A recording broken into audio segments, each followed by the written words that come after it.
Hey everybody, you are tuning in to the Canary Cry News Talk live stream pre-stream. Congratulations for being here a little bit early, and congratulations to Tower for first comment of the day. You did it!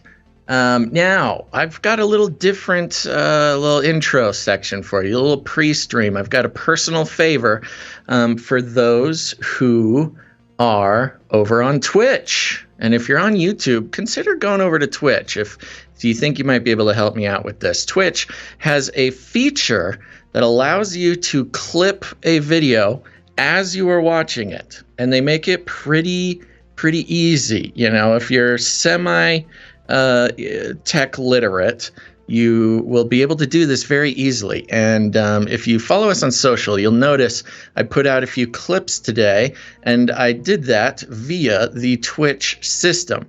So if you could, while you're watching the Twitch channel, if you hover over the screen, oops, I'm playing this back at me. Okay, on the bottom right-hand corner, when you're hovering over the video, there is like a little movie clapper icon.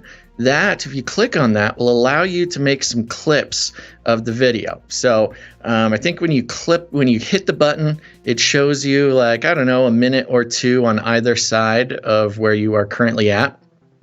And it's easy. You just click on that, kind of move the little yellow thing around, you know, pick a clip that's cool, and then just post it. You know, you just do it, and it'll clip it to our Twitch channel. So it gives us access to these little clips. You can also, if you're real Twitch savvy, you can click the highlights button, and it lets you make a clip longer than a minute, I believe, is the limit on the clips. Maybe 30 seconds. So, hey, if you're on Twitch, play around with that for me, would you? Because I'd really like to get some clips to help us sort of spread the word on the regular sort of social media type stuff. Looking at you, Twitchers. Thank you very much. I think you can do it on YouTube as well. So, YouTubers, try to do it on YouTube. Thank you, guys. Appreciate it. Other than that, head over to CanaryCry.Party to find all the links that you need to enjoy the show in its full capacity. And as usual, stay hydrated. Buckle your seatbelts. Let's get the show going, baby.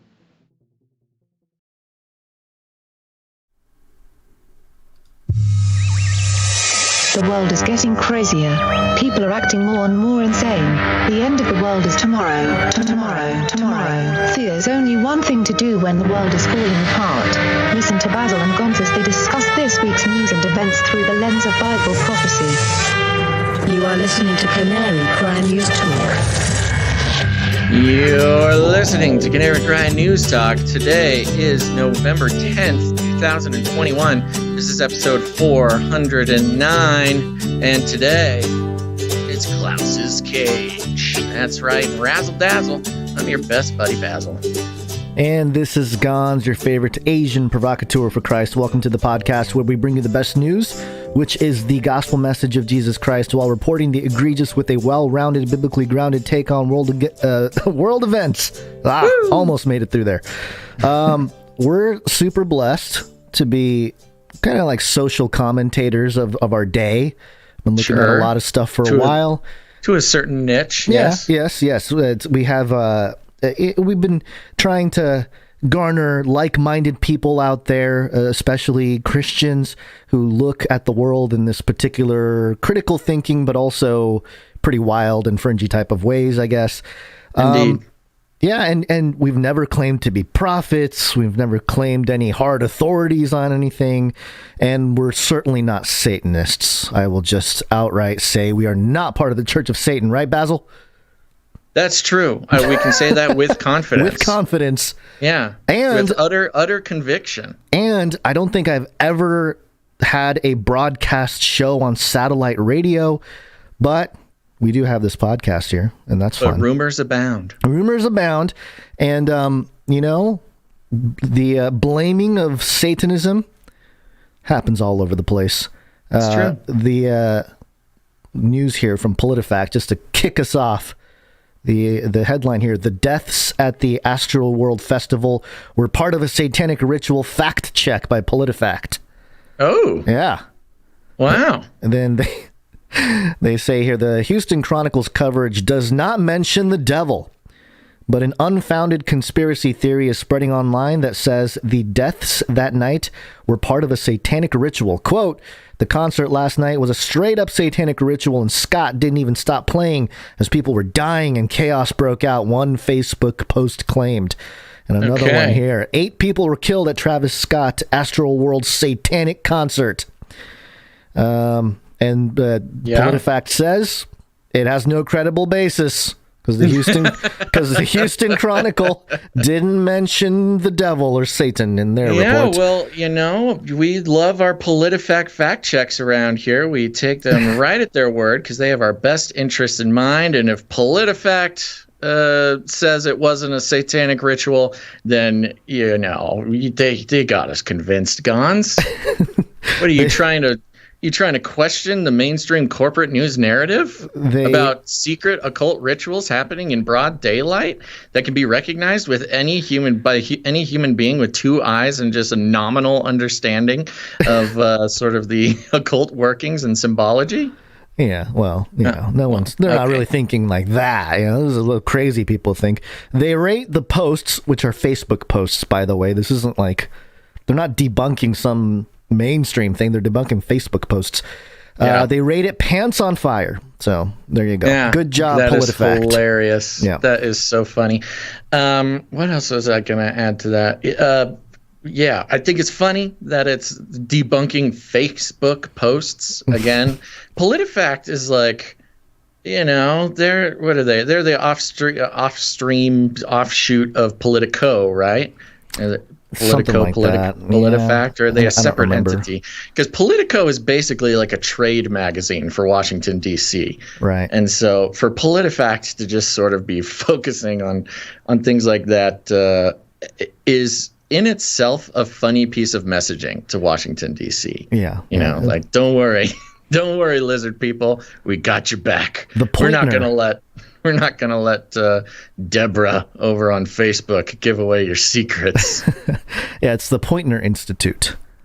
Poynter. Okay. Yeah. Well, maybe it's not Politico. Yeah. But yeah, anywho, that's very fun. Speaking of controlling narratives, just came out today. What's that? What are you going to say? Oh, do you want to mention what day it is? Is that? Yeah, it's Wednesday, baby. Is it Wednesday? Oh, it is. It is Wednesday, my dudes. It wouldn't be Wednesday without completely a completely jarring and off-putting jingle to start the show. I know. This is The Verge, came out with the story today. YouTube gives dislikes and thumbs down, hides public counts. Why would they start hiding the dislikes and the thumbs down on YouTube? It's almost as if the corporate media like CNN and others are tired of being ratioed so hard by trying to be cool making YouTube videos and completely getting dominated by people who are onto their schemes. It's not just the corporate media, it's the White House too. Every White House video, especially recently, like this one here. WhiteHouse.gov video. Yeah, it's the official checkmarked White House YouTube channel. Published a video yesterday. President Biden on supply chains and the holidays. And 408 thumbs up, 3,700 thumbs down. Why would YouTube want to be hiding that to protect those who are in control of their, online status, their what is it, Section 231 status? 230, 230, yeah. That's hilarious. Well, it's also, didn't they quietly get rid of the lightsaber graphic when it came to likes and dislikes? I think a while ago. Yeah, the color scheme. Yeah, they sort of very quietly got rid of that. For those who don't know, with the likes and dislikes, it used to be that it showed a bar, like there was a color bar, and the amount of dislikes affected the amount of red on that bar, and the amount of likes affected the green on that bar. And when you got a lightsaber, a red lightsaber, it means you had like at least 70% negative feedback. Well, they have the same thing, except it's white and gray now, so it's much more subtle, and it's a thin bar, so it's a little bit harder to see. So anyway, Yeah, this is what we get. But it's also kind of a sad commentary on the state of the country, just in general, that normal Americans, normal viewers of the White House channel on YouTube are like, yeah, this is all nonsense. Biden coming out here and telling us about the supply chains and the holidays, Great. Yeah. 13,000 views. Good job, White House. Oh, so, anyway. I loved recently the explosion of enthusiasm from Biden supporters lately. Got a couple things trending, such as the "We love you, Brandon" or whatever. Right. Taking over hashtags. Hashtag thanks, Brandon. Yeah. Oh, got him. We got those conservatives. And the only good thing anybody had to say on these hashtag thanks Brandon trending topics were, look at the job numbers. The job numbers are better. Gosh.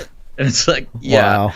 The job numbers are better from when he took office in the dead heat of a pandemic. When everybody was working from home or losing their jobs. Yeah. And on government assistance in different ways. Mm-hmm. So, yeah, cool brag there, Biden. Bragdon.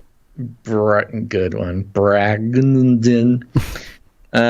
Yeah, that's funny. And again, it may seem trivial to somebody thinking like, oh, YouTube changing their little thingies.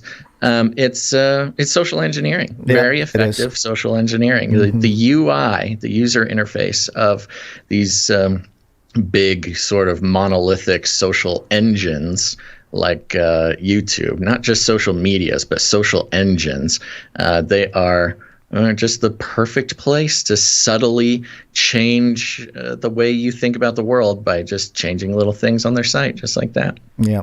The little subheadline. Yeah, the subheadline is creators will still be able to see how many people dislike their videos.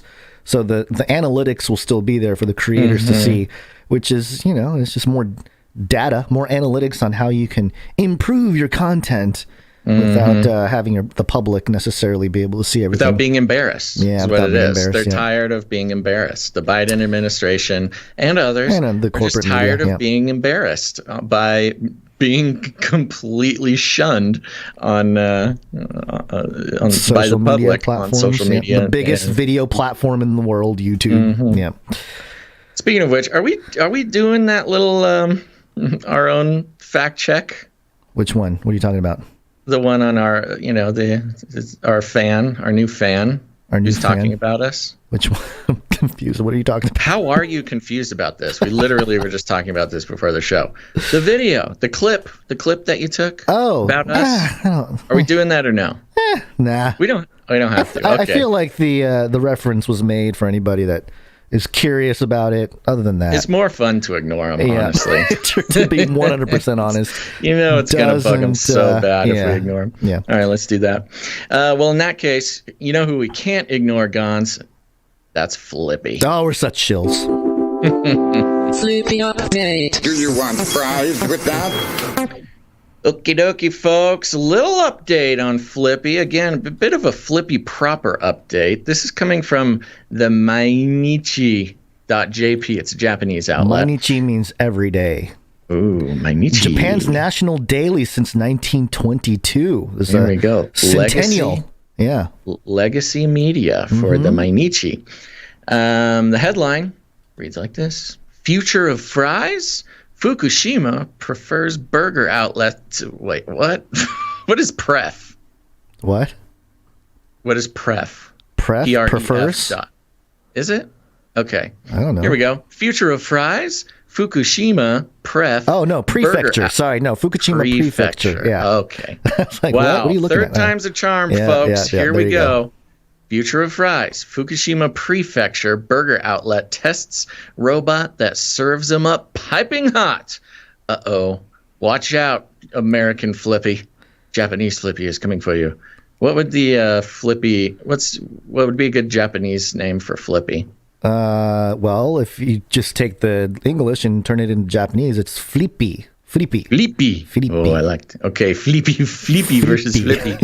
It reads like this. A Tokyo-based company notable for developing soba robots that have been introduced at train stations in the capital region has begun testing a robotic arm that makes fries at a burger restaurant here. Until February 2022, people in Minamisoma, Fukushima Prefecture, will be able to try the fries served up by the robot developed at Connected Robotics Incorporated and burgers for free. The company, which began, I love the translation here going on. The company, which began testing the robot November 4th, aims to have the robot in use at outlets next year, and it is also eyeing development of a burger maker. It claims the burger store is the first one in Japan, where humans and robots work together, Gonz. Don't worry, the robots aren't taking our jobs. We're working together. Meanwhile, the American Flippy robot is taking on more jobs because the humans don't want to work with it. They don't like working together. The new store is run by takeout burger store Beck's Burger, which started out in Tokyo's Kichijoji neighborhood. It was set up inside a container-like structure built in the parking lot of Minamisoma shopping mall. There, behind the 3 employees making burgers and bagging fries, the robot operates quietly. It takes baskets of fries filled by human workers and plunges them into the fryer. After occasionally shaking the basket to loosen the fries, it finishes deep frying them, lifts the basket, drains it of oil, and transfers it to the bagging station. A platform equipped with a warmer, it can produce up to 120 servings an hour, the equivalent of a half to a full worker's labor. Okay, this is not quite up to speed of the American Flippy, but that's okay. Beck's Burger sees its Minamisoma outpost as a lab store, and it is offering residents free meals based on a reservation system while it continues to review taste, quality, and how the machine works with humans. Among other issues. Ooh. Among other issues, Gonz. Be worried. Fukushima Prefecture, yes, it's they're trying to work through the robotic consciousness, going on anti-human rants and shouting death to humans as it burns its little tentacles on the frying oil. The Fukushima Prefecture outlet makes use of the subsidies provided in connection with the Innovation Coast Framework, blah, blah, blah. Long story short, folks, Japan, they're making their own Flippy. They don't want our puny American Flippy. Theirs is more elegant, more poetic, more beautiful. A lot slower, though. Yeah. Well, what's the deal, Gonz? That'll change. Is this your doing? You just wait. Yeah, no, I put some rusty espionage. Yeah, a little espionage there. Got my agents to react over there. You've in used Fukushima. all of our knowledge and research on Flippy. Yes. Our American knowledge and research on Flippy to send it on over there. Well, I support it. Japan's cool. I'm down with Japan. Yeah, the whole point is we're going to do it better, you know? You're going to make it better. A better one, and then we're going to come back and sell it to you Americans. Mm-hmm. Yeah. Well, I'm technically an American, too, so I would be stuck between two worlds, Basil. Oh, man. You know, one thing I don't think we mentioned enough with the whole Flippy thing, the robot takeover we colloquially talk about, is sort of the 1,000-foot view of the potential spiritual conspiracy of the hamburger. Yes. Leading all the beginning of the hamburger, which is controversial. They don't know exactly when it started. But, you know, most say that it started in the late 19th century or the early 20th century. It's from Hamburg, Germany, you know. And there's an American sort of lore behind it. The guy that made White Castle. McDonald's is early. But anyway, it's all part of the corporate development, you know, the Industrial Revolution. Mm-hmm. And it's kind of this weird outworking where the robot takeover, the bleeding edge of it, is a robot arm that flips burgers and deep fries and pinnacle of human achievement. It's just so strange how this new food called the hamburger, you know, in the scope of history. Oh, no, you're making total sense. Robotic arms and autonomous robotics would not be where it is today if it were not for the invention of the hamburger. Right. Yes. Yeah, the importance, the precursor, the premonitions of the Watchers, you know, planting the seed. They're like, oh, yes, let us have the humans build burgers to eat. And then 100 years later, we will have our machine arms taking Does that their mean jobs. that burgers are satanic? No. Too much of a jump there? Everything is satanic. Okay. Until proven otherwise. Apparently. So there you go. That's your Flippy update for the day. Very good. And you know what? This is a Basil kind of day because we're going to kick things off here with the SHILLZILLA report. Shill for sure. Chill for sure, baby. Yeah, we're checking in with Chris SHILLZILLA, who is the editor-at-large, or at least the online guy over at CNN, who's just filled with excellent analysis that we just love. Opinions, repeat and make fun of. Yes, it's their opinion pieces disguised as analysis because it's CNN. They just can't let it go. Did you want to take this, or can I run through This is your beat, man. Here we go. Coming for you, SHILLZILLA. And it goes like this. The headline is Ted Cruz has found the real vaccine enemy, Big Bird. Oh, Ted Cruz and Big Bird in one story. This is Chris SHILLZILLA's shining moment. It's hard to imagine how we all missed it. After all, an 8-foot 2-inch yellow bird, Nephilim Canary, is sort of hard to miss. But lucky for all of us, Ted Cruz is on the case. See, after Big Bird, beloved face of Sesame Street, tweeted that he had received the COVID-19 vaccine. Why did he have to clear his throat? I don't know. It was a literary throat clearing. Was he doing voice to text? And he went, he cleared his throat and just. No, he thinks he's funny. That's what it is. Right. He thinks he's funny. Okay. Then he parentheticals Big Bird's tweet here that goes like, my wing is feeling a little sore, but I'll give my body an extra protective boost that keeps me and others healthy, wrote Mr. Bird. The Texas Republican senator leapt into action. Government propaganda for your 5-year-old, Cruz tweeted. Sounds like something I would tweet. You know what? I was going to say that out of all the politicians out there, if you pay attention, Ted Cruz is setting himself up to be around for a while and be around for the transition into sort of there's the hyper corporate, and then there's the communistic kind of takeover thing happening, but also this reemergence of like a libertarian, more of a constitutionalist, what's being labeled nationalist. But he's picking up on a lot of those talking points I've noticed recently. The whole, especially the energy and Bitcoin conversation. He had a really nuanced take. So whoever's got Ted Cruz's ear, looks like they're going to pull him along into the politics of the 2020s into the 2030s and beyond or whatever. So it's because he grew the beard. Oh yeah, the beard really saved him. Yeah, we've talked about this. Sure. We've done a Chris SHILLZILLA style analysis of Ted Cruz's beard. But to that whole thing, yes, he's starting to sound like us, basically. Government propaganda for your 5-year-old. You mean right? He's sounding right for once. Yes, not politically right, but correct. Correct. Yeah. Let's continue. See, Big Bird is part of a conspiracy to get your 5 to 11-year-olds vaccinated against COVID-19. Yeah. Yeah. What else would it be? It's a character for children. That dang yellow bird wants your kids to get a vaccine that will not only protect them from a virus that has killed more than 750,000 Americans, but also keep them from unintentionally spreading it to parents and grandparents who may well be more susceptible to more serious infections, even if they are vaccinated. Chris SHILLZILLA here, still towing the blatant lie and scientifically debunked concept that having the vaccine makes it so you can't spread it. But okay, that's not what this is about. Well, some level of journalists, I don't think, get certain memos so they can keep on a certain beat. And looks like SHILLZILLA is one of those guys. He doesn't get all the memos. The comedy here, Gonz, is he's making fun of Ted for calling Big Bird government propaganda when it is basically in public knowledge that CNN is government propaganda. Yeah.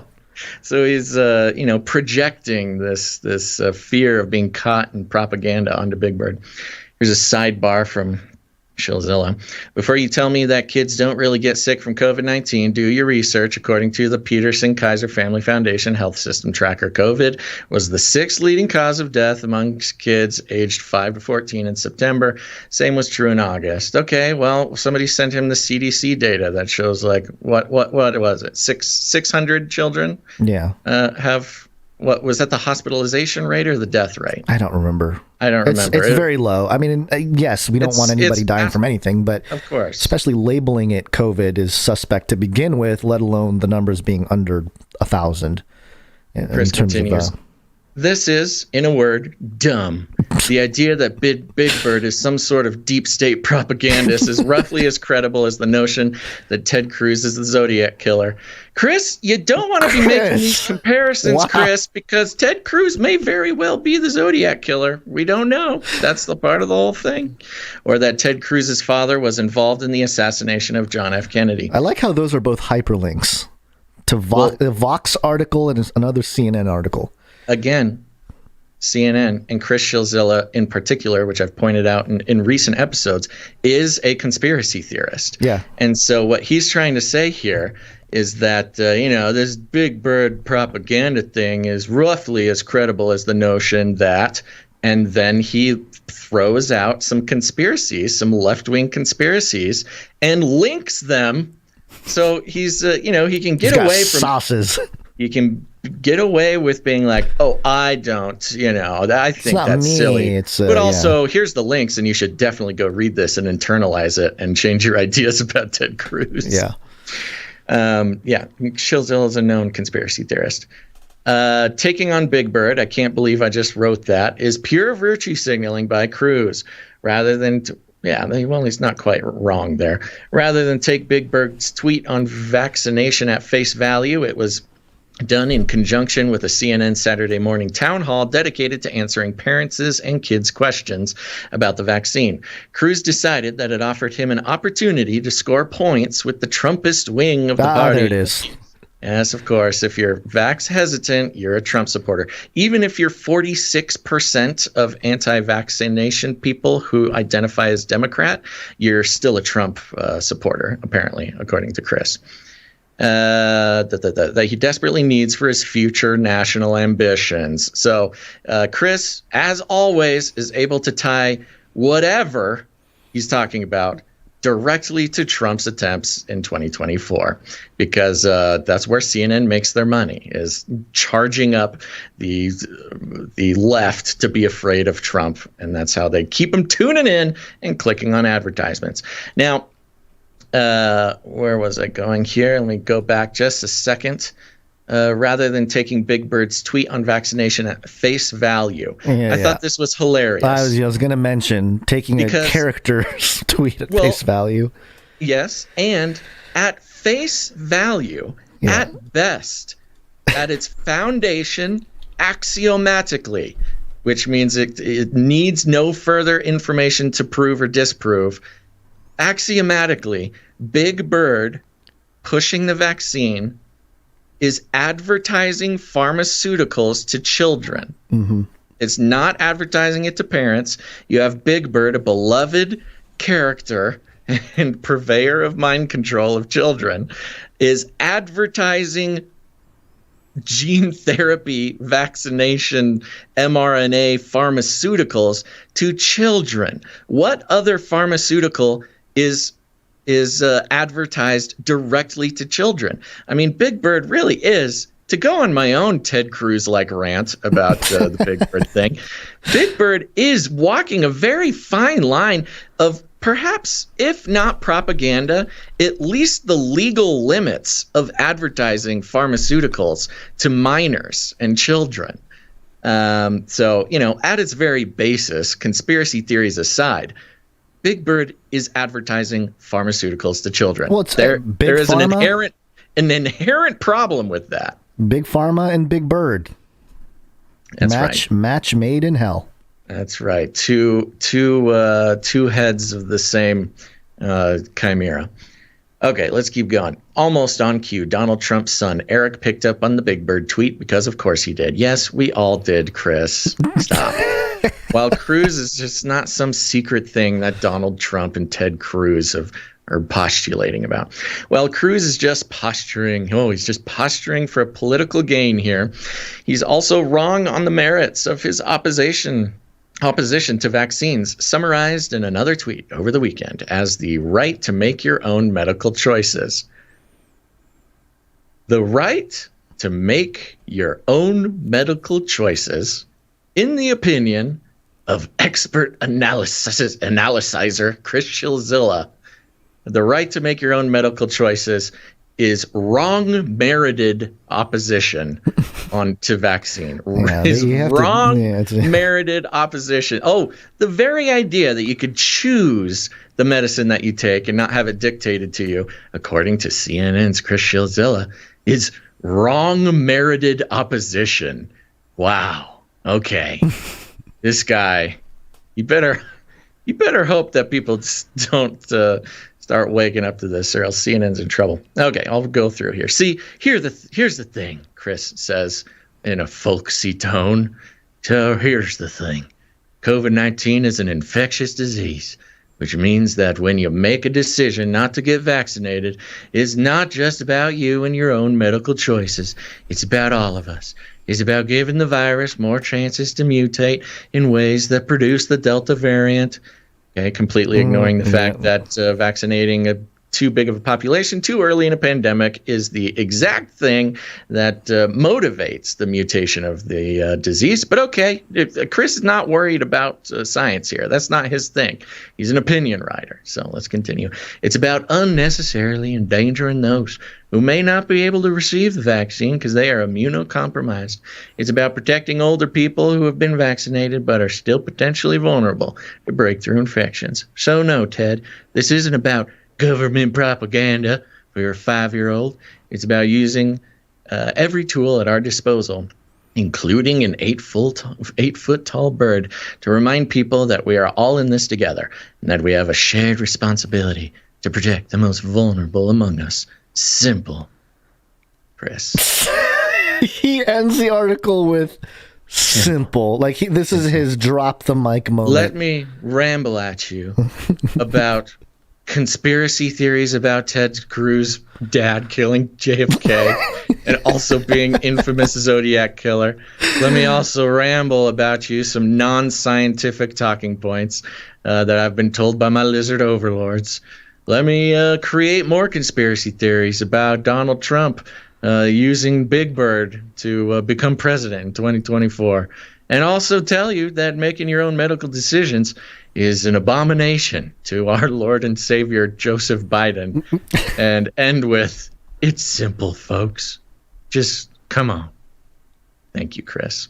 Thank you, Chris. And this is exactly why we'll continue to stay up to date with your mad ramblings as editor-in-chief over at CNN. And good luck with the YouTube show.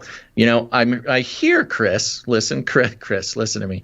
I hear you can have a lot of pull over at YouTube. I know your show, what is it, The Point, over on YouTube, you kept getting those red lightsabers because people are too smart for your nonsense.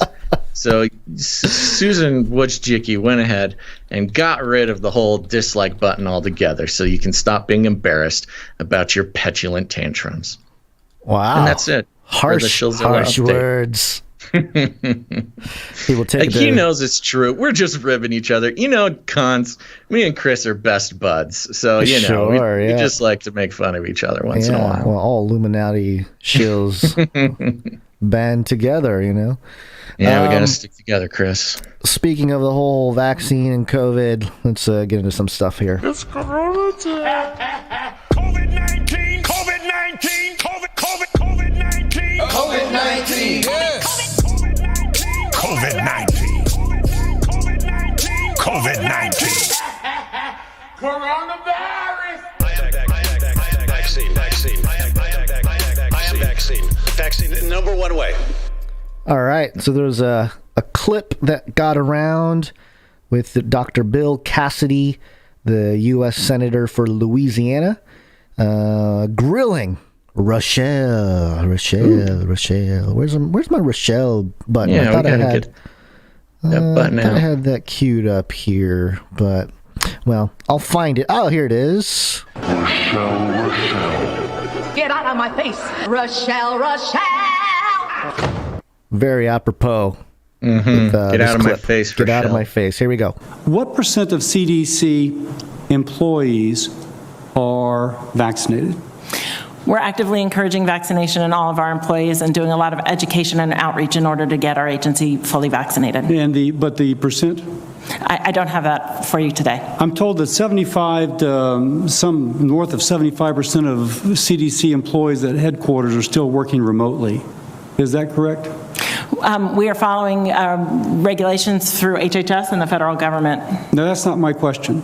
I apologize to be rude, but I'm asking a very straightforward question. I've been told that north of 75% of employees at CDC headquarters are working remotely. Is that correct? Senator, I don't actually know the number off the top of my head. Okay, when you so look I'd down have the hallway, are there empty desks? Are over 50% of the desks empty? Senator, I don't have the numbers off the top of my head. What I will tell you is that we're working closely within HHS and the administration to follow the governmental rules for return to There was a recent GAO report that shows, and released in the last 2 weeks, that there's been no coordinated response from the federal government to get people back into work. Now, if there's any agency that, since we have teachers in Fulton County are back at work, that the caseload of COVID in Fulton County is about 88. At its peak, it was 606. If what I've been told by someone who, frankly, kind of knows, that people in laboratories are not showing up. I have no clue how laboratory workers who presumably are vaccinated wearing PPE would consider themselves eligible to stay at home. I say this because I just want to echo. We got to lead by example in the federal government. If our public health agencies don't have enough confidence in the immunization and in the PPE to go back to work fighting infectious diseases, there's going to be a lot of undermining of a willingness to further fund public health. Before we go on, I see people in the chat pointing out that 88, and it was 606. I don't think it was 666. I think it was 606. Nevertheless, something to point out when there's numerical mirroring happening. And by the way, Dr. Bill Cassidy, he's a doctor. I'm trying to look up of what. I don't know what he is exactly. He's married to Dr. Laura Cassidy, who's a retired general surgeon specializing in breast cancer. But anyway, let me continue on here. We absolutely have our essential labs back at work conducting their essential research towards this response. And we are following the regulations and providing technical assistance and technical support to the federal government for return to work policies. One more thing. Angus King and I had sent a letter dated February the 25th asking about genomic surveillance. We've still not received a response. You referenced it in your earlier remarks. Both Senator King and I would appreciate a response. We'll get back to you. Thank you very much. Thank you. I yield. There you go. Just tiptoeing around the main question of how many people at the CDC are vaccinated. It's pretty funny because they've asked her this before. Yeah. This is not the first time that they've had this exact conversation, and she's avoided it. And the last time they had this exact conversation, she gave the exact answer, which is, I'm not sure. I'll have to get back to you. I'll have to check those numbers. And so, they ask her again here, obviously not interested in actually checking those numbers. Yeah, well. Or she just knows them. I mean, I think she knows the numbers and just doesn't want to get the sound bite out there. Right. Yeah. She's doing what she was hired to do. That's what she's doing. She is managing PR. Yeah, managing PR. Say things without saying things. And don't incriminate anybody, and just keep everybody off the trail. Mm-hmm. But she is a public-facing sales rep, basically. Yeah, but in terms of campaigning for the vaccine, I don't know, man. Somebody over at Pfizer, especially the social media team there, they might need a little catching up on. You saw their fun tweet, yes. Huh? Yeah. So Pfizer Inc. Blue checkmark on Twitter, tweeted this out. The text part says, it's easy to get distracted by misinformation these days, but don't worry, science has got your back. Hashtag Science will win. The entity, the conscious principality of flying over, the realms of the earth. Yes. Science has got your back. Don't worry about anything. And it has the meme where you can change the text of the meme. It's a classic meme structure. May I, Gonz, as our resident meme scholar? It's the classic meme structure of the man, the gray, shapeless man, reaching towards a golden ball, and he's got such a happy look on his face. He's so interested, and the man has the text "the human brain" on him. And the golden ball in which he is reaching says wild conspiracy theories. Oh, the human brain is so excited for the wild conspiracy theories. And then you go down to the next panel, and beneath this top panel, while the human brain is reaching for wild conspiracy theories, you have, I'm waiting. There we go. You have a big pink blob called science sneaking up behind the human brain just to grasp him tightly and keep him away from wild conspiracy theories, which from a scholarly meme perspective, this communicates the exact opposite. I was going to say, I recognize how they missed it was a misuse of the meme. Their use of this meme is the antithesis of the purpose of this meme structure. The meme structure is, you or someone is reaching for something good, but then a big, scary, sort of pervy-looking blob comes and is pulling you away from that. And yes, this would be a meme that sort of, mainstream narrative questioners would post to sort of talk about how creepy and inappropriate it is, the way that science is sort of groping the human brain to keep us away from questioning the mainstream narrative. This is very, very strange because throughout this whole pandemic period, Dr. Fauci and many others championed science, Science is truth. The entity, the conscious, living, divine entity of science. We have a visual of this science, and it is a creepy pink blob. Yes, what you don't see is that creepy pink blob is simply a pimple on the nose of the monstrous sort of, deceptive monster beneath. Yes, but you get with these tentacles. With tentacles and all the fun stuff. I went ahead and I didn't actually publish it. Maybe I will. I don't know. I went to the meme maker here, and I used the exact same meme, except the shapeless man getting his meme game on. The shapeless man is a truth seeker, and the big yellow bubble is Jesus. Okay. Good. And Pfizer is the creepy pink thing creeping up on the truth seeker. Oh, wow. That is a whole nother level. Pfizer is trying to keep you away from Jesus. Probably not wrong. Yeah, okay. Well, anyway, I was having fun with it, and I wanted to see what I can come up with here on this little meme generator. Hey, you got to start somewhere, Gonz. I'm very proud of you. Catching up to the times here.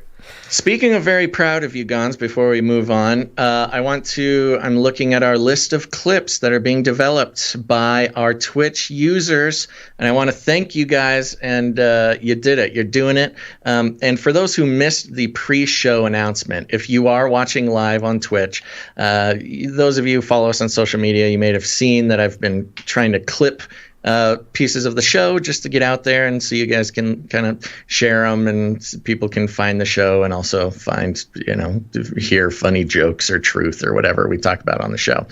But I would love to activate the Twitch and or YouTube viewers to start clipping the show, both YouTube and Twitch, make clipping available. So you can hover over the video there, and there should be a little sort of movie clacker icon.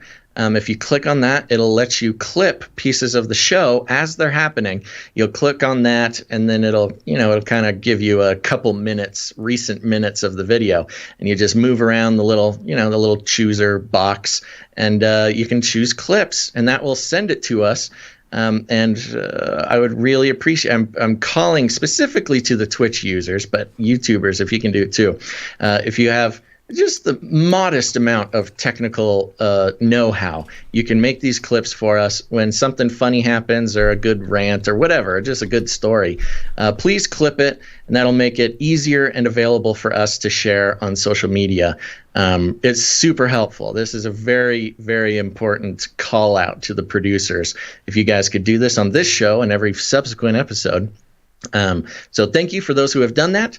And I encourage you, since we have more viewers now than in the pre-show, please clip the show. Please, please, please. Thank you very much.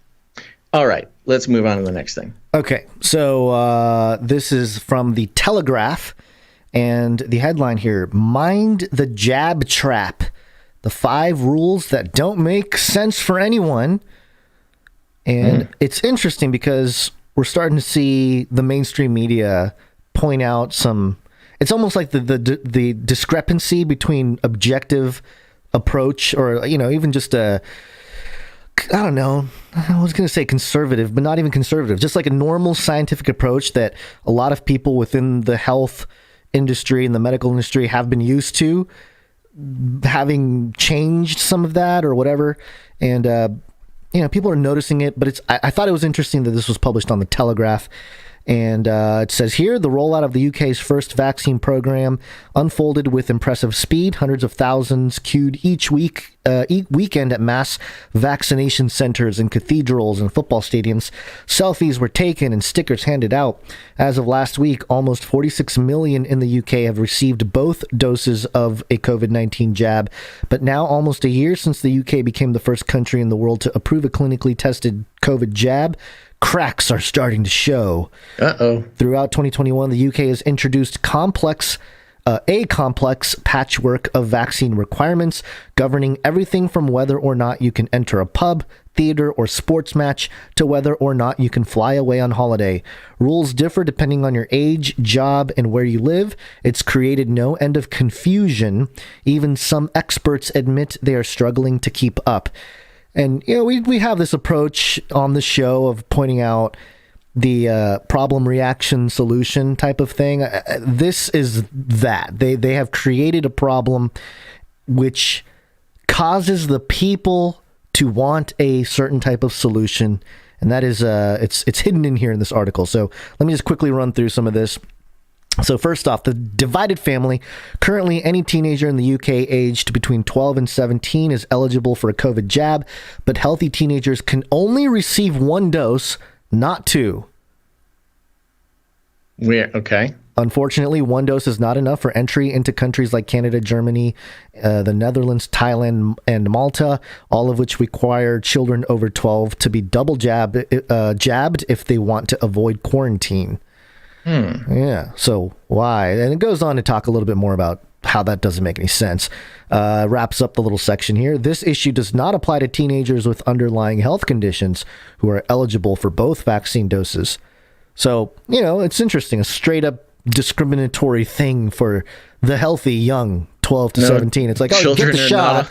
But also children are not fully allowed to travel. Yeah, not allowed to travel, but also like, hey, get the shot, but not the full shot. So you're not like fully vaccinated. Just one. Kind of weird. It is weird. The conundrum for 17-year-olds. Even compared to other teenagers, 16 and 17-year-olds are finding the rules particularly confusing. In August, the Department of Health announced that everybody in this group should be offered 1 dose of Pfizer COVID vaccine, with their second jab only becoming available 3 months before their 18th birthday. As a result, parents are now worried their children might have to wait for more than a year between jabs, far longer than vaccine scientists initially proposed. They're so worried, these parents. I know. Pfizer-BioNTech recommended a gap of 3 weeks between doses. The UK government later increased this waiting time to 12 weeks. In January, the British Medical Association said that a 12-week gap might be too long, undermining the jab's effectiveness. They suggested cutting it to 6 weeks. It goes on a little more, but yeah, I mean, it's just, hey, 6 weeks, 3 weeks, get the jab again. Oh, but if you're 17, 16, you got to wait a year sometimes? Well, it's so funny. It's so funny because, as we know, the science shows that after 2 months, that's 8 weeks. Yeah. After 2 months, the effectiveness of the vaccine drops sometimes by like 80%. And that's a fully vaccinated. That's not just one dose of this thing. Yeah. So this is clearly unscientific. This is vaccinating these children, and first of all, we get it. We all know we don't want to do that at all. But even by the science, if you subscribe to the religion that High Priest Fauci wants you to, getting a half dose into a child and not letting them have any more for a year is completely useless. I mean, it does nothing. All it is a test of compliance. There's no there's no health benefit at all. I wish there was even like you said, even under the context of the mainstream, the big pharma narrative, their construction and view of how all this works, even under those conditions, this is pointless. Like the only thing that can be said is that it is a compliance test. It is a compliance test. It's an obedience test. It's a tribal rite of passage that these people want their children to go through, so they know that their kid is not secretly a dirty Trump supporter or something.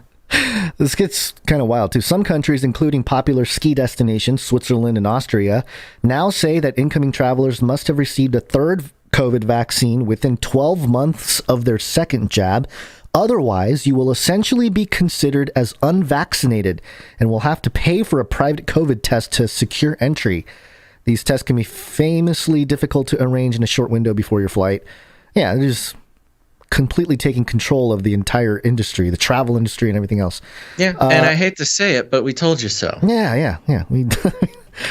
Yes. The patients denied a booster. The government has previously said that high uptake of boosters is necessary to avoid a Christmas lockdown. But depending on where you live, it might prove near impossible to find a shot.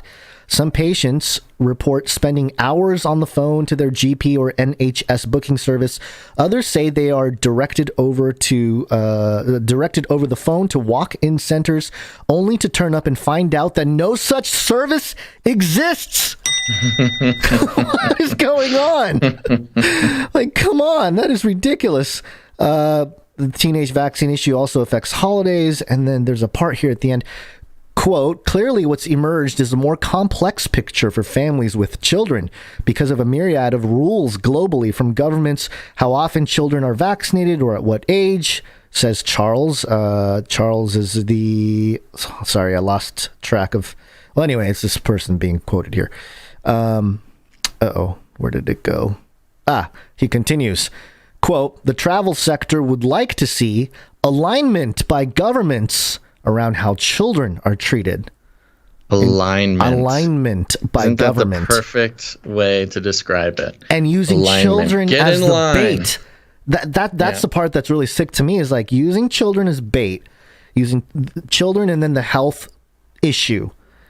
To show your fealty to the system. We need a one world government alignment, or it doesn't even have to be a one world government, just this alignment word. It is though. It is. Yes, of course. That's part of it. That's the thing, is the one world government. The first step to that is get all countries in alignment with some central authority. And the last thing here, the unrecognized medical issue. Again, this is the Telegraph, right?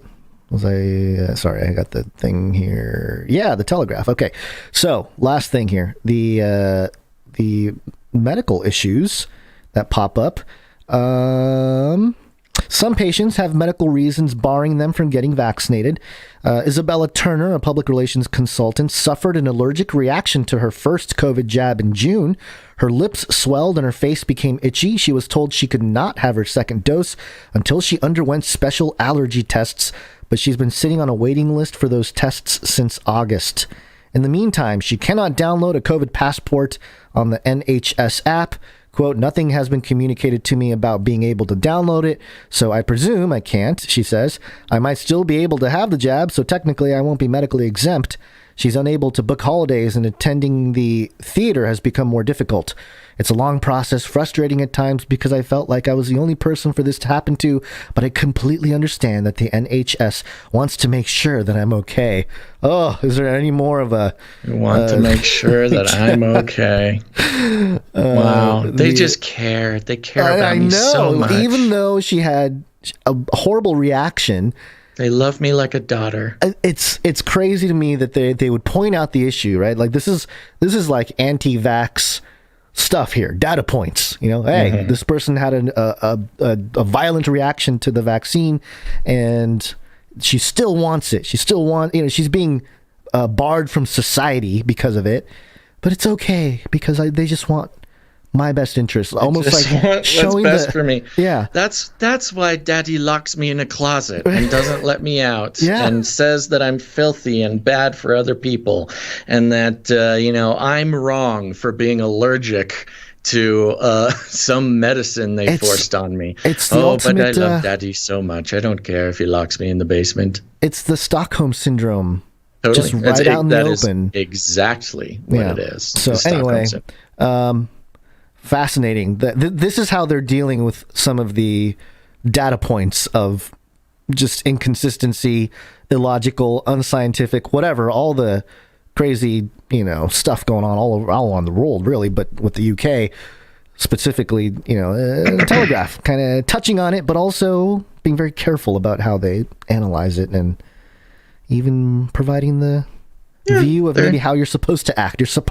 We have your best interests. They're still corporate media. They are still beholden to the corporate media. This is as far out as they'll venture. Yeah. All right. Well, I got another one here for you. Again, sort of kind of an interesting collection of stories we have today. I don't know. It'll develop as we go. Sure. This is coming from the New York Times, and the headline is Moderna and U.S. at odds over vaccine patent rights. Oh. Okay. And for those of you who have not been with us since last summer, so 2020, the summer of 2020, we did all the rabbit trails of Moderna and the NIH, NIH specifically headed by Fauci, participated in the research, quote unquote. I think it was several million. I don't think it was billions, but it was multiple millions being shared by, Moderna and NIH working together to come out with a vaccine. And taxpayers paid for the vaccine, yes. And the vaccine companies get to profit from taxpayer-funded research. And part of it was the patent, that the government owns the patent, from what I remember, or parts of it, and Moderna owns other parts of the patent. But let's see what the whole deal, the drama it's there a mess. is. Yeah. Yes, but the fight has begun. Mommy and Daddy are fighting. Oh, no. Moderna and the National Institute of Health are in a bitter dispute over who deserves credit for inventing the central component of the company's powerful coronavirus vaccine, a conflict that has broad implications for the vaccine's long-term distribution and billions of dollars in future profits. The vaccine grew out of a 4-year collaboration between Moderna and the NIH. 4 years. Been working on the vaccine for 4 years before suddenly it was ready. And they filed 2 their months. papers. Yeah. They filed their papers in March 2020 for this vaccine. Or 6 months, I So guess. they just happened to have it correct. The vaccine grew out of a 4-year collaboration between Moderna and NIH, the government's biomedical research agency, a partnership that was widely hailed when the shot was found to be so highly effective. The government called the NIH Moderna COVID-19 vaccine at the time. The agency says 3 scientists at its vaccine research center, Dr. John R. Muscola, the center's director, Dr. Barney S. Graham, who recently retired, and Dr. Kizzmekia S. Corbett, who is now at Harvard. That's Kizzie, Dr. Kizzie, who worked with Moderna scientists to invent the process that prompts the vaccine to produce an immune response and should be named on the principal patent application. Now remember, Dr. Kizzie is the African-American scientist who was hailed by Kamala Harris and what's the woman's name? It doesn't matter. She was sort of the poster child of POCs and women saving the world because she invented the vaccine. I mean, I think Kamala Harris literally said Dr. Kizzie invented the vaccine. Yep. I was going to look for the clip, but I do have on screen here and in the show notes the CBS News report from January of 2021. Meet the black female scientist at the forefront of COVID-19 vaccine development. Yeah. And it talks about the 34-year-old Maxine scientist. Waters. Maxine Waters, yes. And Maxine Waters did a whole big thing on it too. So she was, sort of this center point for social justice movements, and the vaccine really tied in. Sorry, I just noticed that she's 34 years old at the beginning of 2021, which means maybe she was 33. She was 33 in 2020. We brought that up at the time. But yes, okay. Ding, ding, ding. Yeah. Excuse me for my snortles. I'm still fighting off the children's sneeze to the face. Yeah, it's going around. It's the latest pandemic, by the way. Yeah. All the children are coughing and sneezing on parents' faces.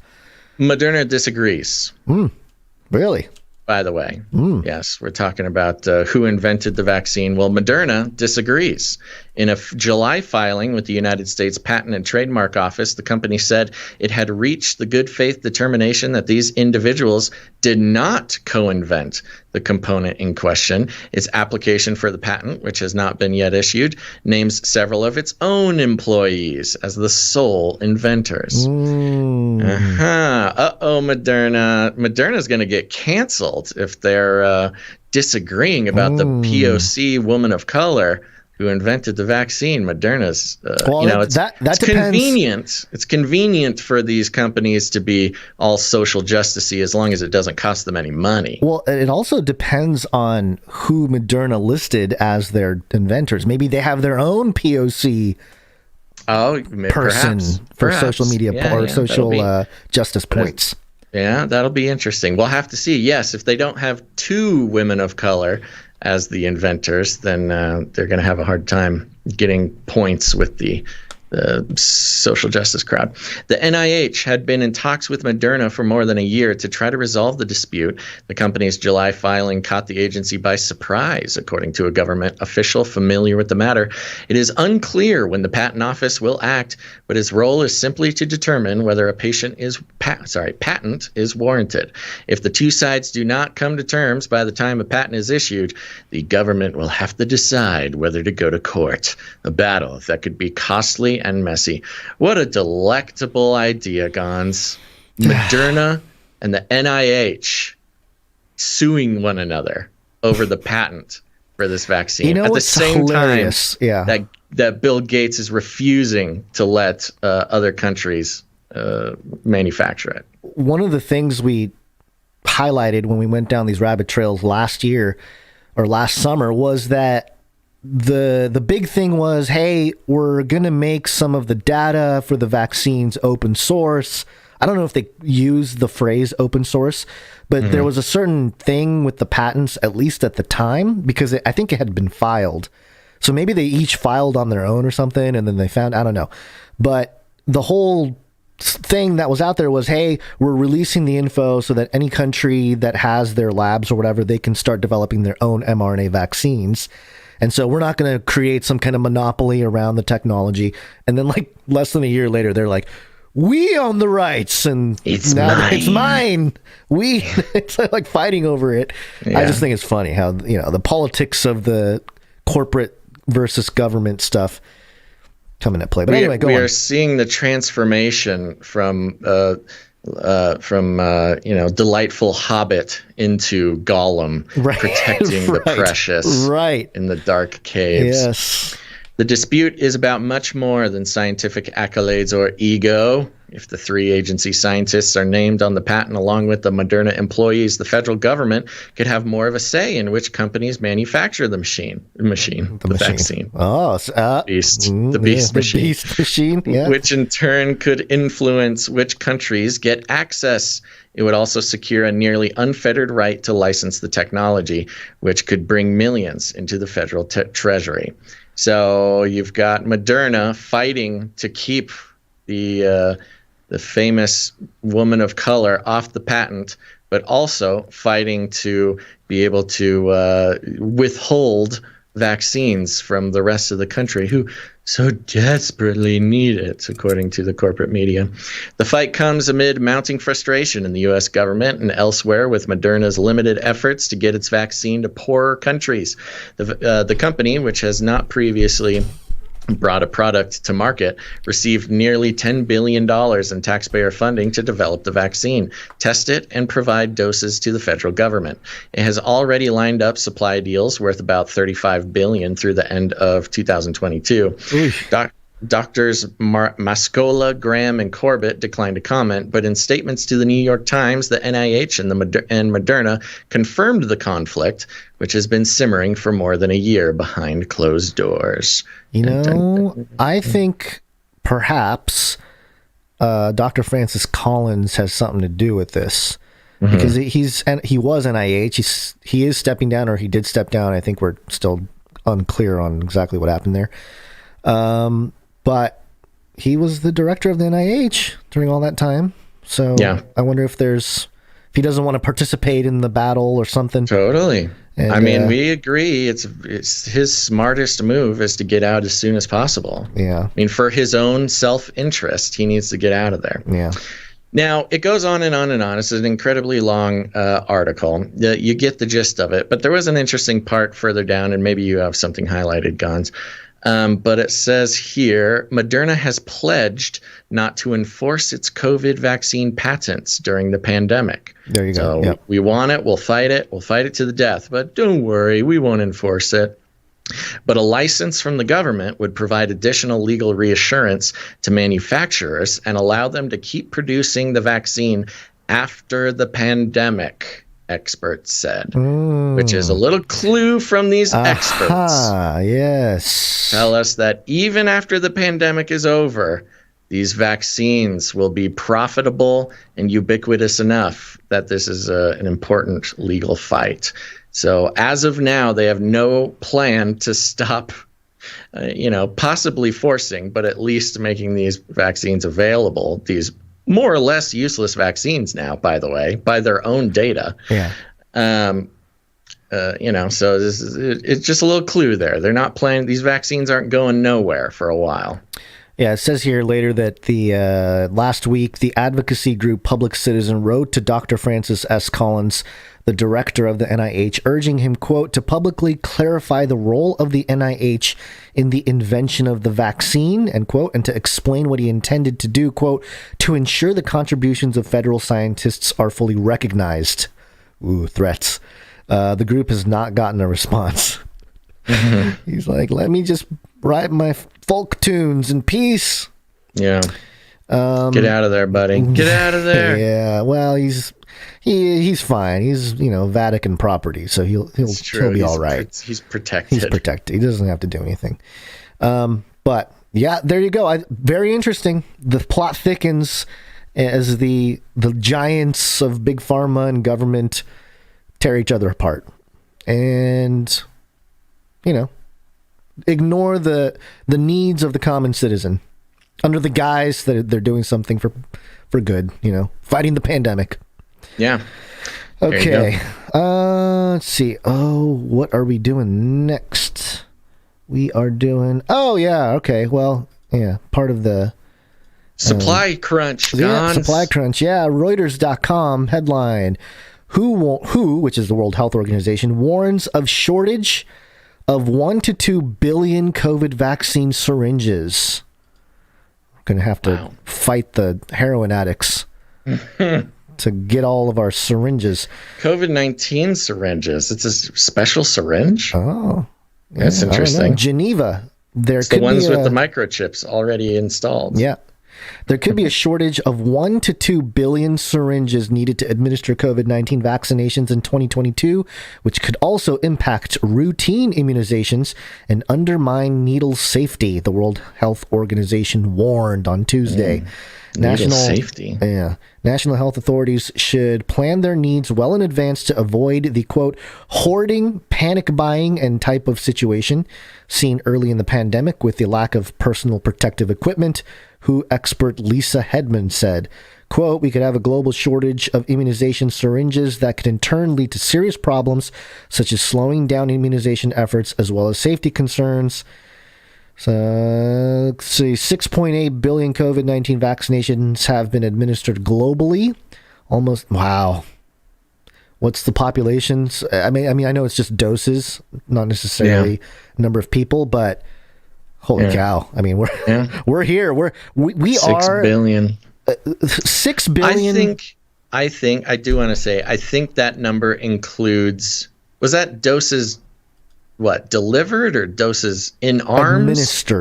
Administered. Yeah. Oh, wow. I was going to say maybe that includes like the warehouses full of vaccines going bad, the trash vaccines that we donate to third world countries. Yeah. Yeah, you know, again, it's just very, I guess, prophetic, eschatological for us to be living in a time, as now, where at no other time in history, well, first off, there weren't that many people throughout, at least recorded history that we know about, or publicly acknowledged, where everybody in the world gets one message and one task like this that everyone has to do, and it's visible to everybody, which is what's happening. Billions, you know, crazy. Let's see if we shift the let's see about 6.8. Well, you know, I think it's interesting with a needle shortage coming in 2022 is a great opportunity for these pills to not just the pills, the micro patches. Yeah, yes, the patches. You're right. Yeah, it's changing the technology. And I was going to say the robot. The Flippy robot arm. Vaccination jet injection spray thing. Liquid injection into your arm without using a needle. Yeah, I don't know, man. Talk about problem, reaction, solution. The problem being, we don't have enough syringes. Solution, you got the ingestible, you got all this other technology we've been tracking for all this time. So, I don't know. Yeah, Gabby is reminding me the nasal sprays as well. Yeah, there's a nasal spray vaccine being worked on. So anyway, just want to point it out because within a year or two, we're going to be talking about, hey, we told you. They're going to roll out all this other vaccine technology because not enough syringes. And Gonz, that brings us to our next story, which is, they're still pushing. They're still pushing, and businesses are offering rewards to get vaccinated still across the world. And this story is coming from NewYorkPost.com. The headline is Brothel Offers Free Sex Session to Patrons Who Get COVID Vax on Site. On site! Unbelievable. You get your vaccine. Puts a whole nother twist to that one. First donuts, and then beer, and then cheeseburgers, and now, a little bit of sugar. It says here, vaccinations. Yes, a spoonful of sugar really does make the medicine go down. An Austrian brothel has devised an ingenious... Austria. Nobody's surprised. Austria. An Austrian brothel has devised an ingenious Gonzo, ingenious way to incentivize people to get the coronavirus vaccine by offering promised patrons a free fling with a prostitute of their choosing if they get immunized at the bordello. Quote, "We are very popular, Christoph." We are very popular. Christoph Leilacher, director of the Fun Palace in Vienna. What's at Vienna? There's going to be the... where our meetup Canary is? Cry meetup in Vienna. Oh, there you go. Some don't even think about it, boys. Go do some rebuking. Yeah.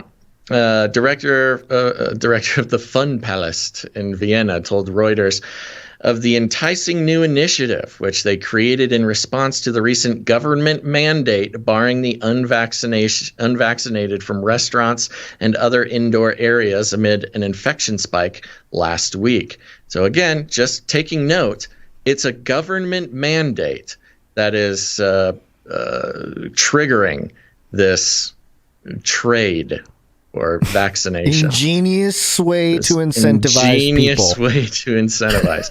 The measure, known as 2G, had reportedly caused a 50% dip in the number of clients at the brothel, the Daily Mail reported. To help stem... Jeez. Yeah, 50% of their clientele were unvaccinated, apparently. To help stem the financial hemorrhage, Fun Palace is offering the COVID jab every Monday from 4 p.m. to 10 p.m. through the end of November.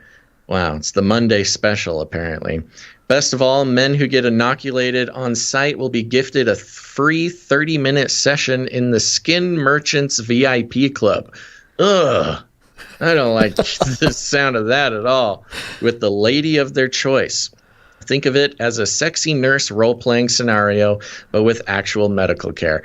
I apologize. We generally are a family-friendly show, but, this is a big thing. Okay, here's an interesting quote. Actually, a series of quotes here. Many men, very many men, with a migration background, so immigrants he's talking about here, virtually refuse vaccination or don't even know that you can be vaccinated, lamented Fun Palace manager Peter Laskaris. Quote, and since we are actually reaching this target group, we decided to set up a vaccination street here. All right, some translation issues, I think. And the Cat House's inoculation station, stop it. Inoculation station isn't just open to lecherous adult men. What?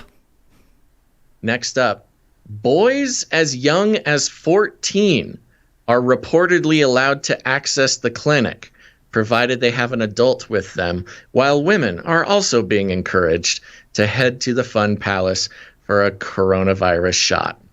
Boys as young as 14 are reportedly allowed to access to the clinic. Now, is that just the clinic? Is that just get the shot?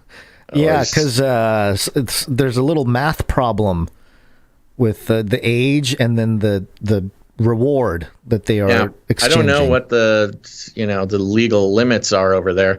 14 seems a little low, even for Austria. But parental who knows? consent. Oh, yeah. Okay, yeah. Well, maybe it's a situation where you bring in your 14-year-old kid to get vaccinated, and the dad gets the reward or something. Oh gosh, I know it's pretty. It's outrageous. Oh, look at this. Full-on clown world. The general age of consent in Austria is 14. Well, that would be the thing. Wow. So that probably means that 14-year-olds can get their own reward for the vaccination. Wow. Okay. Austria. Business has skyrocketed following their Clever Skin incentive program. No kidding. Since the 2G rule, this is a quote, vaccinated or recovered has been in place, there has been a real rush to get vaccinated. Yeah, sounds like there would be a rush there. Laskaris, a general manager of the Fun Palace, quote, we have had a lot of people come in today to get vaccinated. Quote, I would have gotten vaccinated anyway, but the 2G rule has certainly accelerated things a little, said one satisfied vaccine recipient, known only as Gerard, surname withheld. Oh, Gerard's being sneaky. Quote, and since an acquaintance of mine organized this action, I thought, let's go for it. As someone who makes it a practice to not give away personal information on the internet, you're not doing a great job, Gerard. Anybody who knows you. Really, it's cut off a lot of people there. He just drew a circle around. Hey, Jerry, are you the one from the New York Post interview? No, that's not me. That's weird. Gerard, but aren't you friends with the guy who organized it? Yeah. Jerry. Must be another Gerard. He added, I think this is perfectly okay because we can achieve a better immunization rate this way, and that's necessary to end the pandemic at some point. He's a hero. Gerard, Gerard is claiming to be a hero, saving the world from the pandemic with his ultimate sacrifice. The Bordello boss Lilaker hopes that the initiative will help the country achieve the 70 to 75% vaccination rate required for herd immunity. Currently, only 63% of Austrians have received the jab, the national news reported. Fortunately, thanks in part to the new 2G restrictions, doctors have already administered 213,000 coronavirus jabs this week, the highest number since early August, the local reported. Fun Palace isn't the first organization to offer perks for the inoculated. In a much less sexy incentive program on this side of the pond, Pennsylvania Governor Tom Wolf offered state employees 5 days off paid leave, blah, blah, blah. They didn't even mention the hamburgers or the donuts or anything. Vaccination. This just doesn't seem right to me, Gonzo. Seems a little drastic, but I guess I'm not surprised. It sounds like Why aren't they grilling this guy for nationalism? He's trying to help his country achieve a higher rate of vaccination. So selfish of him. It's a really sensitive topic in Austria. Break. Yeah. Break. And let's go to break. You know, I don't necessarily want to play the video because it is not as family friendly as the article was. But there was a quote. First of all, there's a guy. They show a customer sitting there with a nurse. Well, a nurse in air quotes, getting his shot, and he's wearing a mask, and he's just staring down the camera viciously, and he's like, I did not know there would be cameras here. Wow, I'm very uncomfortable with this. And the nurse, quote unquote, the nurse has a quote here in the video that goes like this. And I also think it's a great idea that this is being offered for women, children, and of course, men. So, yeah, women, children, and of course, men are available to receive this prize. And with that, Gonz, do you have anything else? No. Okay. We better hit the ejector button and get into the break real quick. It's break time. Come on, take a break. Okay, folks, we're going to take a quick break, but don't go anywhere, because after the break, we got a little check-in with the New World Order and the Great Reset, lots of big news, big breaking news. We actually had to shift the show around a bit right before the show because of some breaking news. So stick around to learn about the new world that we are all destined to live in. But before then, we are going to thank some producers. That's right, folks. I said producers. That's because we are on the value for value model. You may have noticed no advertisements, no affiliate codes, no super secret mail enhancement supplements, no freedom phones or donuts or beer or hamburgers is your reward today. We are on the value for value model, which is a simple model. First of all, Gonz, we had some people literally begging for advertisements recently, and it made me a little sad. But also, we get so much good feedback about the value for value model that, you know what? Have fun. Have fun with your advertisements somewhere else.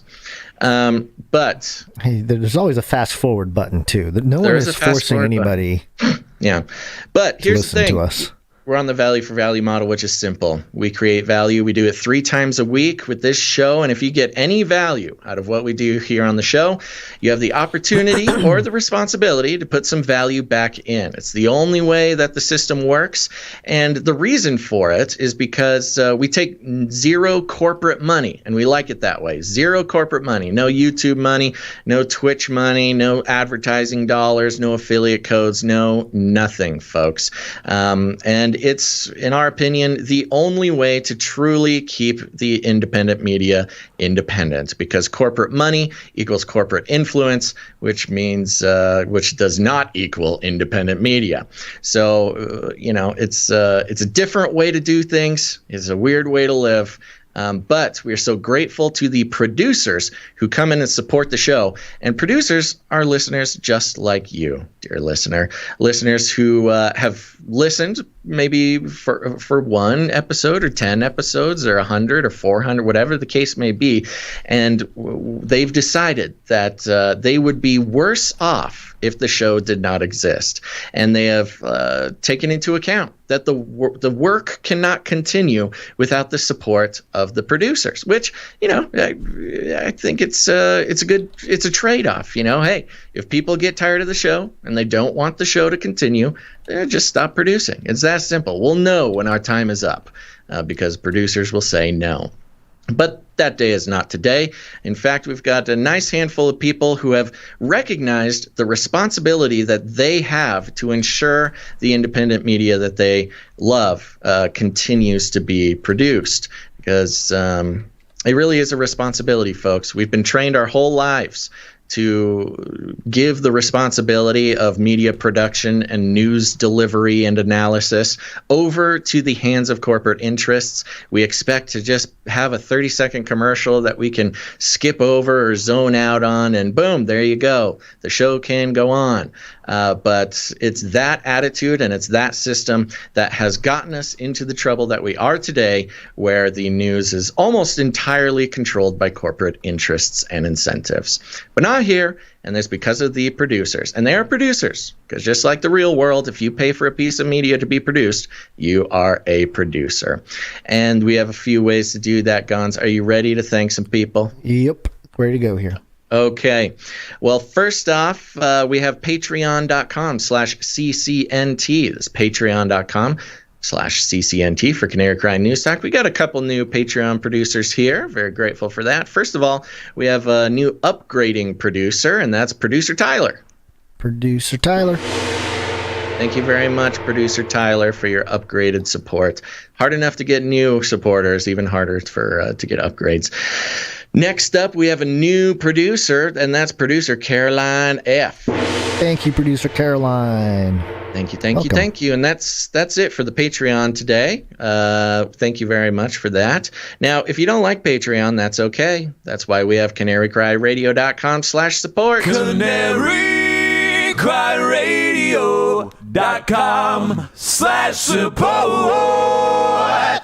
That's right. CanaryCry.Radio.com/support is a great way to support the show. Go on out and check it out. Check it what we got going on over there. You can support the show with your cryptocurrency if you're a cool crypto kid, or you can come in with a monthly producership. Sign up if you want to commit to keeping the show going on a monthly basis.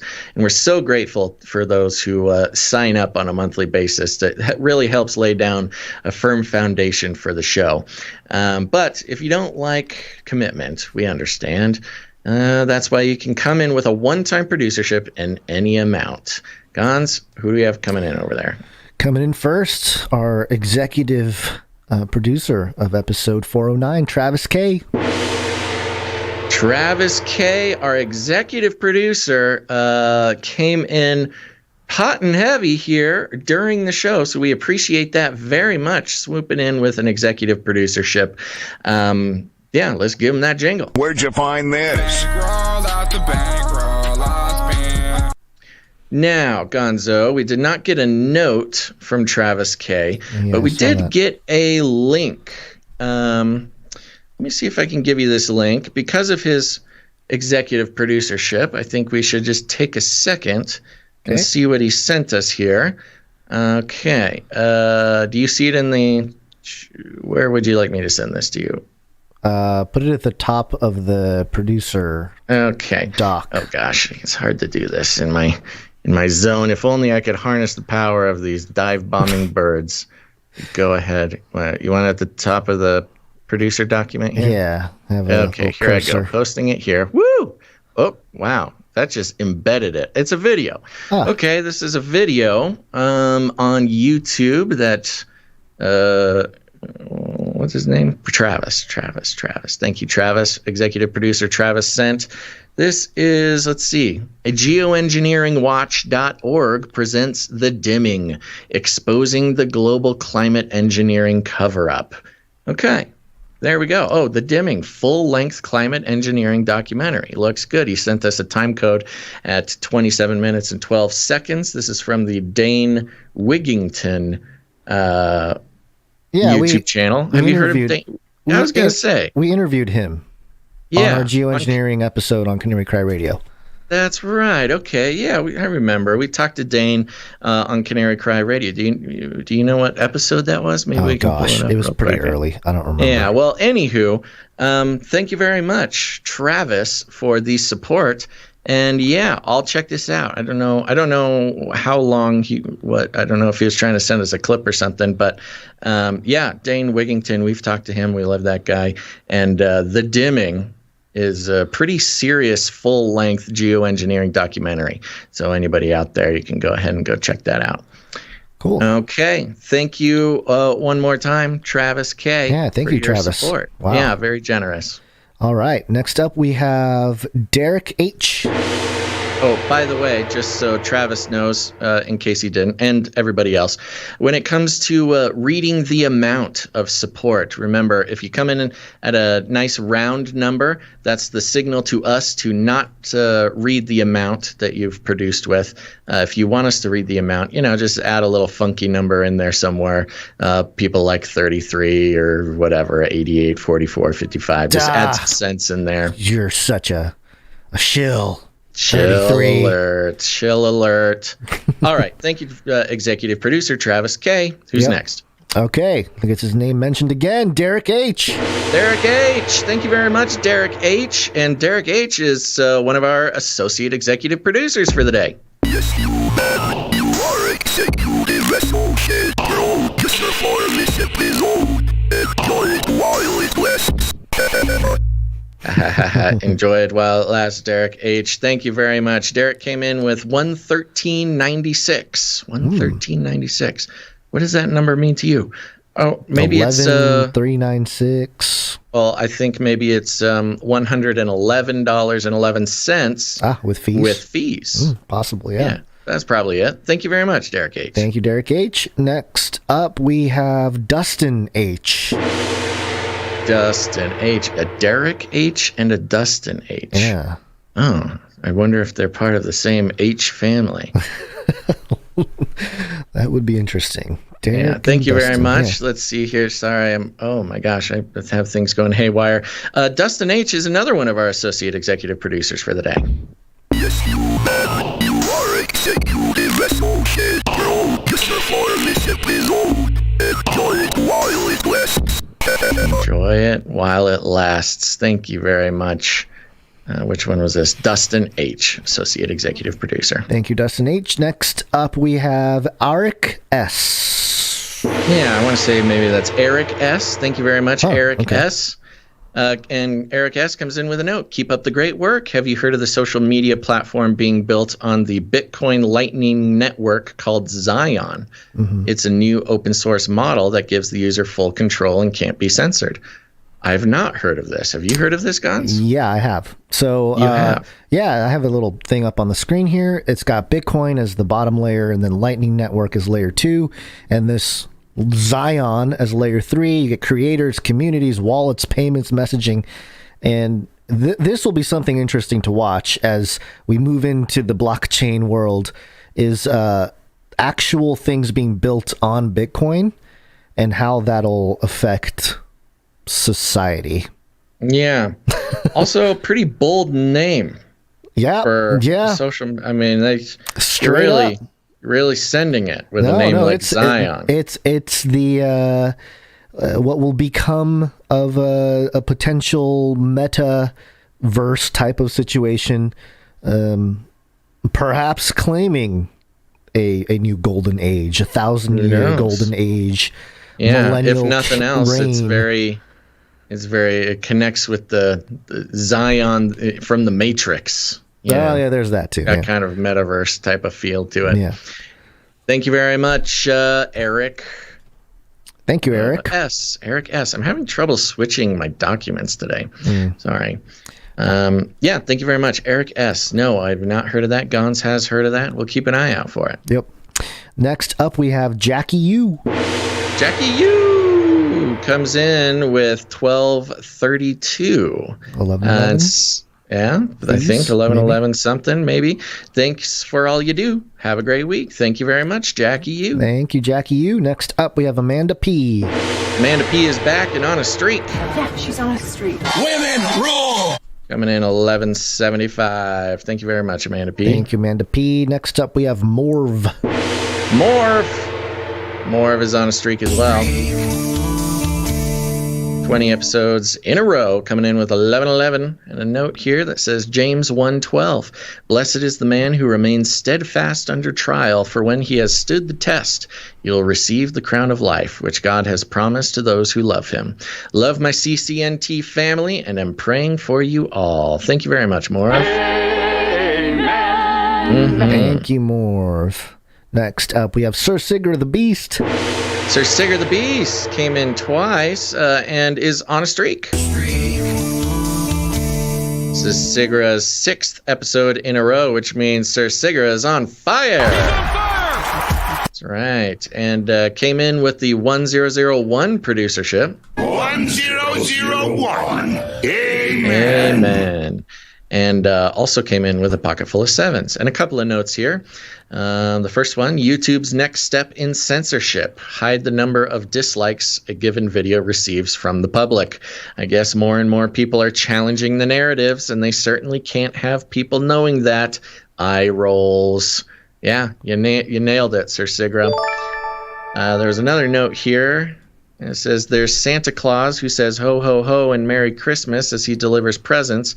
But then there's Santa KLAUS, a.k.a. the false Santa, who goes boo, hoo, hoo, and you'll own nothing and like it as he takes your presents and other stuff away. That's true. Santa Claus. Yeah, it's almost Christmas. Santa Claus. Yeah. Santa Claus is coming for your belongings. Yes. Okay. Private property is a myth. Okay. Yeah, I'm done. Okay, good. Thank you very much, Sir Sigurd the Beast. Thank you, Sir Sigurd the Beast. Next up, we have Heather Russ. Heather Russ is on a streak. Yeah, she's on a streak. Women rule! 24 episodes in a row, coming in with the 1001 producership. Amen. Under 1001. Amen. I was prepping for the other one here. And a happy Wednesday. Can you play I Got Hairy Legs and Howard Dean Scream? Thanks, much love, Heather Russ. Okay, hold on. Yes, we can. Give me 1 second. As we stall while Gonz lines up this wonderful... No, not that one. Uh-oh. Here we go. All right, you ready? Yeah. Ready. Got hairy legs. Got hairy legs. Pretty good, actually. You know, I heard you start to play the Praketin Witchcraft jingle. Yeah. I can't believe we made it through all of October, and I don't think we played it once. Oh, yeah. Okay. Do you want to hear it? Just No, we'll save it. Okay. We'll save it. Next up. Who's next? Next up, we thank you, Heather Russ. Next up, we have Scott K. Scott K is in the house and on a streak. Oh, it's Scott K. So I gotta play him this one here. 71 episodes in a row, charging it to that 77, and he came in with the 1001. 1001. Amen. Thank you very much, Scott K. Thank you, Scott K. Next up, we have 57 Chevy Girl. 57 Chevy Girl is on a streak. Yeah, she's on a streak. Women rule! 5 episodes in a row, coming in with pocket full of 7s plus fees and a note that says, "Good day, Basil and Gonz. I'm very grateful for you both and all that you bring to your shows. Hoping you have a wonderful Wednesday from Montana." 57 Chevy Girl. Thank you very much, Chevy Girl. Thank you. I'm Montana. Never been to Montana. It's one of the. I've been thinking about states. Montana lately. Yeah. All right. Next up, JC. JC's on a streak. Supporting the show for 35 episodes in a row, comes in with a pocket full of 7s plus fees and a note. It is Wednesday, my dudes. We better do that. The jingle. Yeah. All right. It is Wednesday, my dudes. Cleared my sinuses again. Yeah. Ugh. Well, we had to give it to him because he asked for it. Can you give me that jarring jingle? Yes, we can. Jarring. There you go. Thank you both for the community that you have fostered and for the clarity you bring to this worldview as we anticipate the return of Christ. Thank you very much, JC. Thank you. Amen.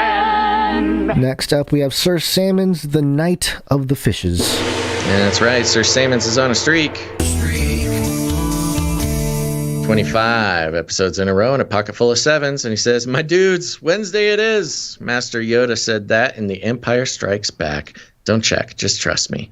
Hope everyone is having a good week. Many blessings from the fishes." Thank you very much, Sir Salmons. Thank you, Sir Salmons, for the fake news.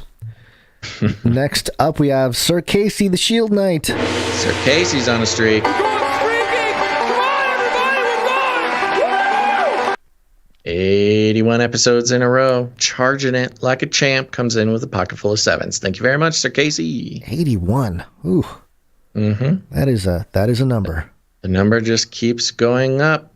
One every episode, Gonzo. It's crazy. It's number of points that Kobe Bryant scored in one basketball game. The highest he ever scored, 81 points. Is that true? Is that a lot? Yes, 81 points for one player is a lot. The only other one is the highest one is Wilt Chamberlain, and that's at 100. But I don't think there's any footage of it or anything because it was a long time ago. But yeah, Kobe Bryant, 81 points on my birthday happens to be. Wow! Did he do it for you? Yes. Did he turn to the camera and go, "This one's for you, Gonzo"? Yeah, that's exactly what happened. Wow, that's a very special moment you had with famous basketball player Kobe Bryant. Yes. Who's deceased. Next? Thank you, Sir Casey, the Shield Knight. Next up, we have Gail M. Gail M's on a streak. Yeah, she's on a streak. Women rule! 48 episodes in a row, pocket full of sevens, and a note. Hola, mi chicos dolce. So I got a text from one of my old school buddies who's still living in the South Jersey Pinelands, South Jersey. Yeah. Pinelands, and she said her nephew needed a doctor's note after missing one day of school. He diagnosed nasal drip irritation. The school sent every kid home for quarantine. For Pete's sake. Oh, wow. We will. When will the idiocracy ever end? Carry on. XXXOOO. Thank you very much, Gail M. Thank you, Gail. See, this would have been a great opportunity, Gonz, for us to have our robot note writing business going. I know. Yeah, you're right. Yep. Nasal drip irritation. Yeah. That's a good excuse to not do a show. I have nasal drip irritation. Yeah, you got to get a note. Phone it in. You got to send a note out to all the producers. Yeah. All right, who's next? Next up, Runk Smash. Runk Smash is on a streak. 33 episodes in a row. It finally happened. Runk Smash has become an illuminated lizard master shill. Illuminated lizard master shill. Officially solidifying illuminated lizard master shill. The most exciting streak.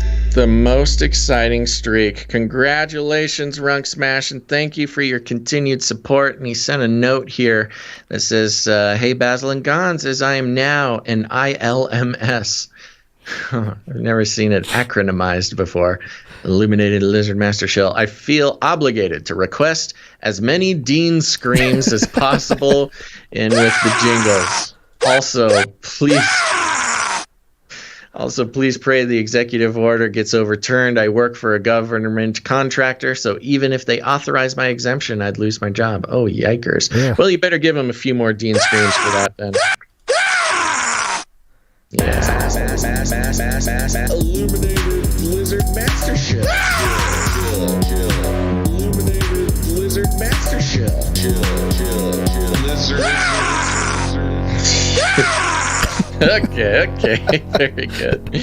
Thank you very much, Runk Smash. Smash. Yeah, you deserve all those Dean screams. Yeah. All right. Next up, we have Aubrey W. Aubrey W. Thank you very much. I don't recognize your name. Thank you if this is your first time. Aubrey W. comes in with a pocket full of sevens. Appreciate it. Thank you very much, Aubrey. Mm-hmm. One of my windows has disappeared, and it's the one with the chat. And I cannot figure out how to bring it up. So it's that's tough. it. I'm It's tough I'm being in the disconnected from metaverse. the chat. Man, my hand is all shaky. There we go. Yeah. Okay. So we've got a few more producers here. These producers came in under the Pocketful of Sevens note reading level, but we still appreciate them very much. And Andy K, who I believe was our exec last episode, comes in and is on a streak. Oh, okay. Sorry, had to line that up a little bit. Got it. Yeah, no worries. But I was also wrong. He was not the exec last episode. I'm confused. Andy K, why does your name ring a bell? Oh, yeah, Andy K did come in last episode. Okay, you are on a streak. 2 episodes in a row, Andy K. Thank you very much. Came in with 770. Next up, we have producer Ciara, who's on a streak. Yeah, she's That's on right. the street. Women rule! She's the answer. She's at 43 episodes in a row. Thank you, Ciara. Next up, we made a whoopsies. We forgot to add Doctor Who Done That onto the last episode's list, but we will credit Doctor Who Done That for the continued streak, and Doctor Who Done That's on a streak. Sorry. That's right. Stomping on you. All good. 19 episodes in a row, pocket full of threes and fees. Next up, we have Child of God, who has continued past his prior commitment of 15 streak. He's on to 16 now. Oh, he's Thank you almost very at much. Supernova. Very close. He's going for it. Yeah. Thank you, Child of God. Thank you, Child of God. Coming with threes and fees. Next up, we have Veronica D, who's on a streak. Yeah, she's on the street. Women rule! Women rule, 47 episodes in a row. Next up, we have a first-time streaker, and that's Green Mountaineer. Came on in again. That's right. 2 episodes in a row. Thank you very much, Green Mountaineer. Thank you, Green Mountaineer. Thank you. Came in for 487, which is pocket full of 4s and fees. Oh, interesting. And then we got Raymond C. Raymond C came in with pocket full of 3s and fees. And that, you know what? Just for fun, I'm going to go back. I'm going to check the email, just make sure nobody came in.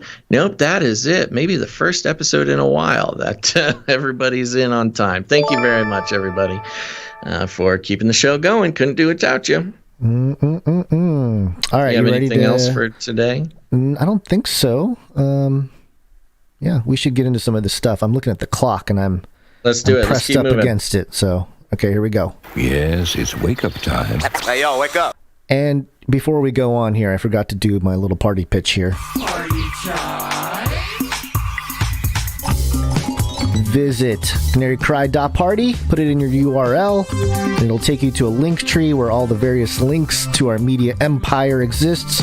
You can subscribe to our email list, get the show notes newsletter, explore all the platforms where we live stream, connect with others on different social media platforms, including one of our own called CanaryCry.Community, and support the show. There you go. That's right. Wow, great job tightening up the pitch, Gonz. Yeah, I'm trying to shave it in. Shave the fat, the stuff Love you it. don't need. Here's a fun little message from N. Numati. Says, I used the Dean scream for my new email sound while at work. Drove my coworkers crazy. Most big libs. That's funny. Yeah. That would drive any office crazy. The Dean scream every time. Okay.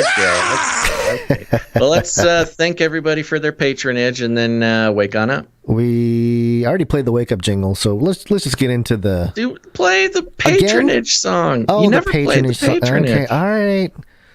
I gotta write this down. I know, we gotta write it down. It's the new system. It's a new thing. Okay. Shut up and take my money. Thank you for your patronage. Thank you for your patronage. Thank you for your patronage. There we go. A new world order. A new world order. We need a great reset. Yes, we do. Especially since GulfNews.com reported, watch, World Economic Forum founder Klaus Schwab visits Expo, congratulates UAE on its success in hosting event. And, there's another big breaking story that we're going to get into here, so I won't really spend a whole lot of time reading this one. But basically, Klaus Schwab thanking or congratulating the UAE with this event. And the thing that should be noted is the photo op that Mohammed Abdullah Al-Gurgwai and Professor Klaus Schwab did at the opening of the gate at Expo 2020 Dubai, in a special ceremony that crowned years of partnership and friendship between the UAE and WEF. And it's just this giant... You said cage, Basil. Looks like a cage to me. It's just like a giant. Looks like you could almost fit a football field in it. Yeah, it's a what is a rectangular square? What is? Yeah, it's a big rectangle. It's huge. It's humongous. And it looks like I don't know how to describe it. Like, it's made out of rigging. Rigging. It looks like like stage rigging. Yeah. Something like that. Scaffolding. You can climb it. You can probably get stuck in it. It's at least 50 feet tall. Yeah, I don't know what the point of this is, but sweet. Send a message. Send a message to the whole world that, hey, stay in your cage. Come into the cage. There's a great reset. Yeah. It's really spooky. Yeah, well, nothing to see here. In the meantime, here let's get into the other story. Let's take it to the express.co.uk. Oh, yeah. And just get right into it here. Yeah, let's just jump in, and we can zoom right through it here. But it goes like this. This is coming from express.co.uk. The headline: Financial crash fears erupt. China Evergrande defaults on payments, set for bankruptcy. Dun, dun, dun. This is huge news today, and it happened just an hour or so before the show. But there's more than meets the eye. It goes like this. Such is the dire state of the company. Experts now predict the company will announce bankruptcy in a matter of days. Now, for those who don't remember, Evergrande is China's largest real estate company. They own everything. Yep. And they have been struggling during the sort of China corporate Great Reset, while they're basically pulling out all corporate sort of safety nets from all sorts of Chinese corporations. In a sort of what seems to be sort of a bid to knock down the sort of capitalist elements of the economy over there and direct it a little bit more towards the government control, communist type of thing. This trend started with the Jack Ma disappearance, and the sort of message being sent out to Chinese billionaires: you are not more powerful than the government. Don't get too big for your britches. And ever since then, Xi Jinping and the CCP have been sort of dismantling major corporate structures.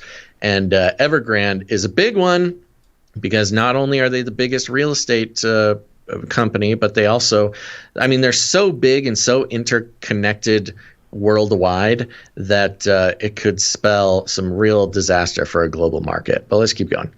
Let's see here. According to Deutsche Marketing-Agentur, DMSA, the collapse of the company could now have dire consequences for the financial system. DMSA itself has invested in bonds paid to Evergrande and did not receive interest repayment from the company. The interest repayments were due to be paid on November 10th after it missed the deadline last month.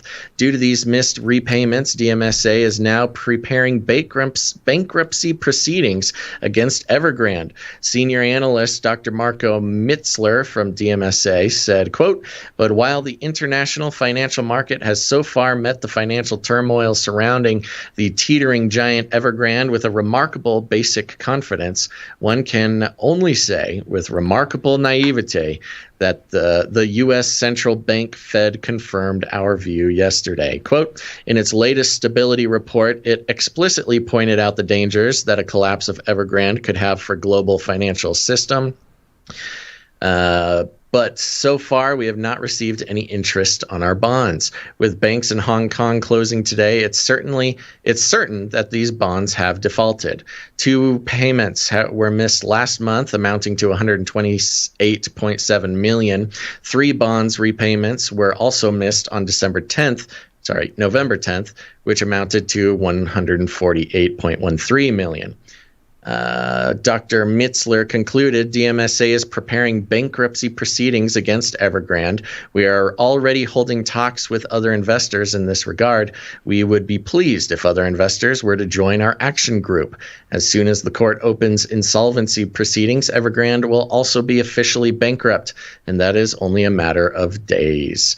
The company is not only the second largest real estate company in China, but one of the largest in the world. The property market is essential for China's GDP and is valued at $55 trillion.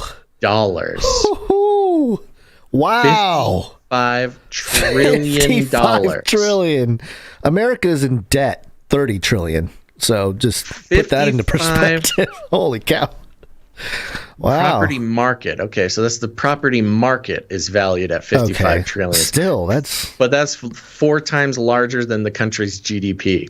Yeah. When including construction and property-related goods and services, the annual housing activity accounts for 29% of the country's GDP. The company also faces financial black hole of £221 billion after China's Communist Party introduced tougher restrictions on borrowing.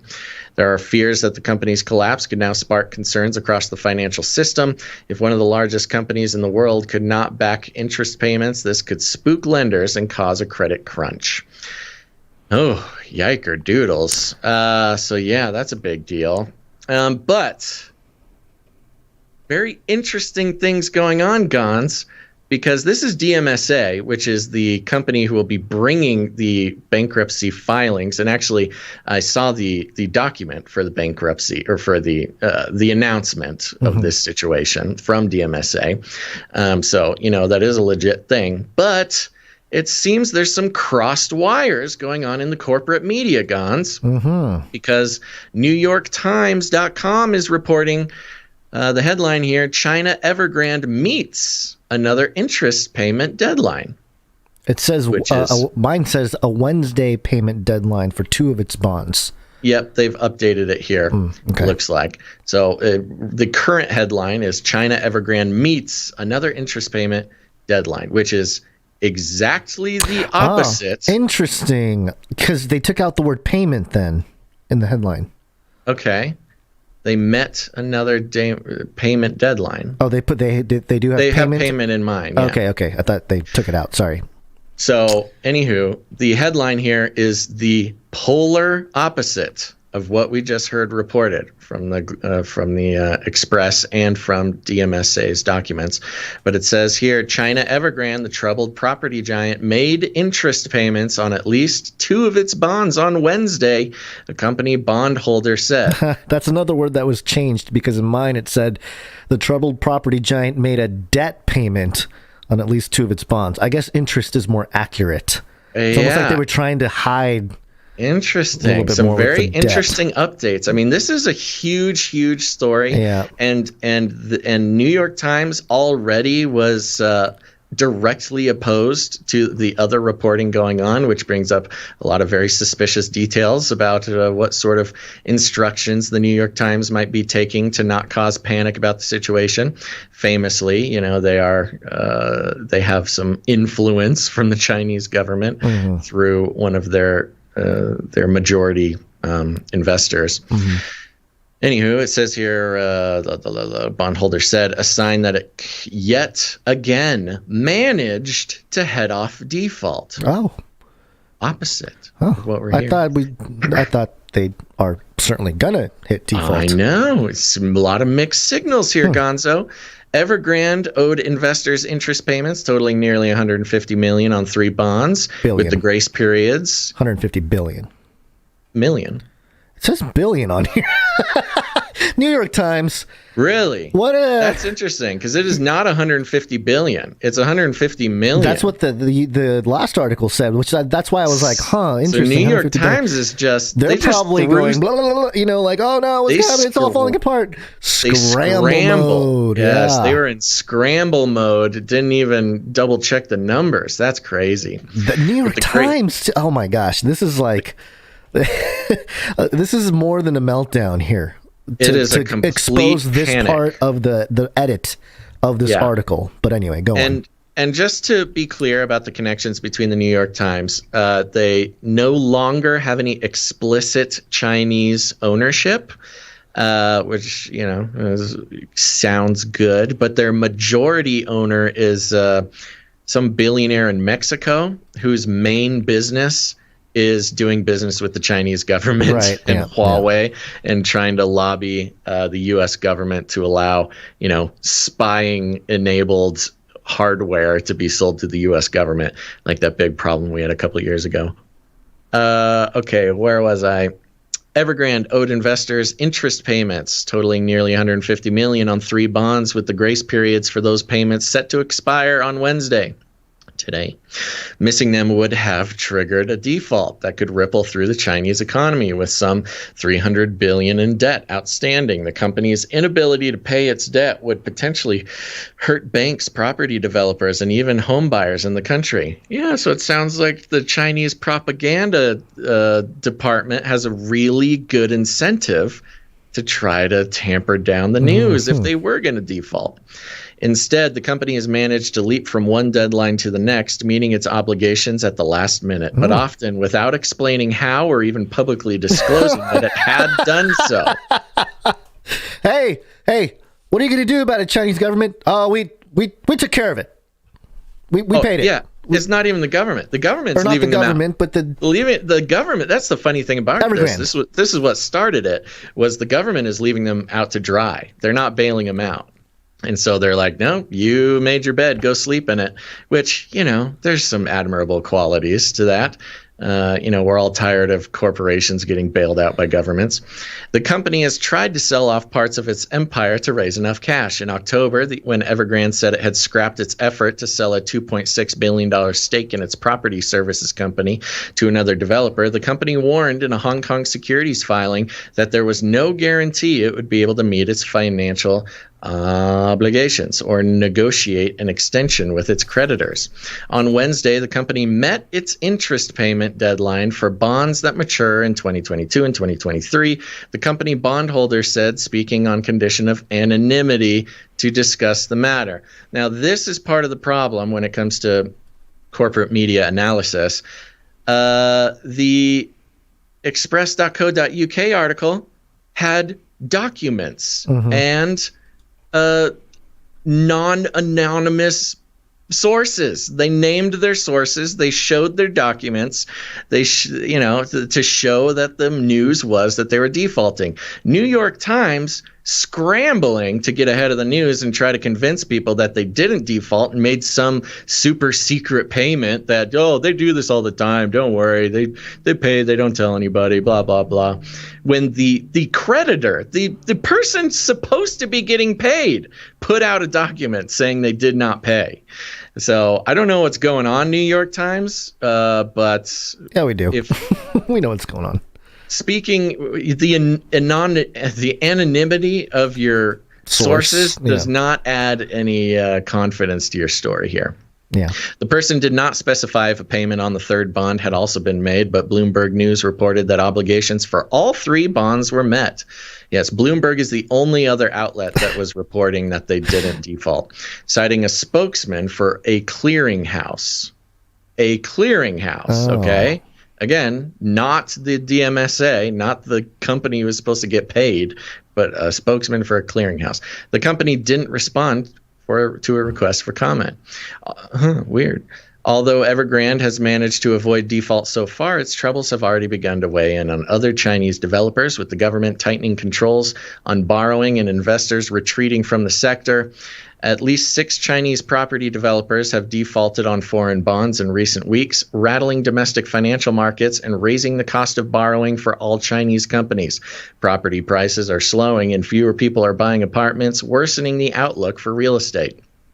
Evergrande's challenges could spread outside of China as well as they ripple through global financial markets. On Monday, the Federal Reserve said troubles in China property sector could threaten the United States. Quote, given the size of China's economy and financial system, as well as its extensive trade linkages with the rest of the world, financial stresses in China could strain global financial markets through a deterioration of risk sentiment. Oh, I love this financial talk. pose risks to global economic growth and affect the United States, the Fed said in its twice-yearly update on the American financial system. So there you go, Gonz. I don't know what to think. New York Times and Bloomberg trying to defend Evergrande and perhaps defend the world's, global market, trying to maybe settle fears, but perhaps lying about it at the same time, which seems problematic. Or for some reason, Express and all the other outlets, I don't know. There's some sort of battle going on, some sort of media war where the news of whether it is or whether Evergrande is or is not defaulting has excruciatingly large consequences for a lot of money people around the world. We're talking possibly, potentially trillions of dollars at stake, depending simply on the news of whether they defaulted or not. And so, when there's trillions of dollars at stake, the people who have those trillions of dollars start pulling the strings to control the narrative. So there's really no way to know. There's lots of analysis about this, but at this point, more info is needed. But a very, very big deal as far as the Great Reset and the financial problems already going on in the U.S. and around the world. Yeah, there's been an interesting thing to look at with Evergrande in the timing of everything with China, because there's the whole metaverse and the crypto narrative is starting to be integrated with all these storylines here, because with China, they've banned Bitcoin and crypto like hundreds of times or something, right? Like every year or every few months, they're like, oh, we ban it, but then they keep operating once a year because they're building their own whole blockchain system, CBDC, whatever. And they've unleashed some of that. And so I can see how they would allow these large corporate giants to die and then try to get, extract all those trillions out for themselves. But by publicly stating that, hey, they kicked out their miners, I don't think they kicked out all their Bitcoin miners, by the way. I know that's the narrative, but I think that's hogwash. At the same time, the narrative has now become that the United States and the West, they get to have majority hash rate on Bitcoin, and so we will innovate where China's majority hash rate was unable to. It's this weird majority rules type thing with the Bitcoin network. And as Bitcoin and the crypto market started to, I think it passed 3 trillion. Yeah, it passed 3 trillion for the entire market cap this morning. The Evergrande story hits the news. All markets crash down. It's just very interesting when you think about the battle here for the trillions, the reshuffling of the deck of having who has the power cards. It's all being moved around, and it looks like, especially in the upper echelons of the central bankers, when you talk about these cabals in China and everything else, they're all kind of grappling. I think that's what we're seeing here. It's not just this like one single thing conspiracy, which ultimately spiritually it is, but in terms of the inner workings between governments and central banks and corporations and everything else, it's this wild goose chase. Nobody knows how things will play out, but Evergrande that's a big ship that's sinking, and 55 trillion, that's a lot of money, folks. That's a lot of dollars. That's the whole real estate market, of which they have a lion's share of, for sure. Yeah. So anyway, I think this is, again, we'll keep track of it, obviously. I mean, it's clearly part of the Great Reset. It's clearly part of an economic transition. And yeah, I can totally see China allowing the company to fail if they have their own type of system ready to go. Yeah, and it's an interesting aspect of the sort of Cold War with China as well. Mm-hmm. Yep. Because if they sort of are determined to send the global market and especially the U.S. markets into chaos and, hurt the U.S. financially and economically, sacrificing Evergrande is kind of a small price when you consider, they're working on 1,000-year timelines and stuff. Yeah, I know. Yeah. I mean, it's kind of a genius sort of self-destruct move because, whatever, a communist government can survive a capitalist collapse in their own country. Right. It's almost like they use the capitalist system to be more communist. Get everybody all tied in. Yeah. Get the West tied into their economy and then collapse it on purpose. Mm-hmm. And then extract all the value that was created out of it. Exactly. And you'll be okay. You got to import a bunch of foreign money and you're communist, you're a tyrannical government anyways. You just control everything at the whim of your finger. You're not really worried about these sort of free market incentives.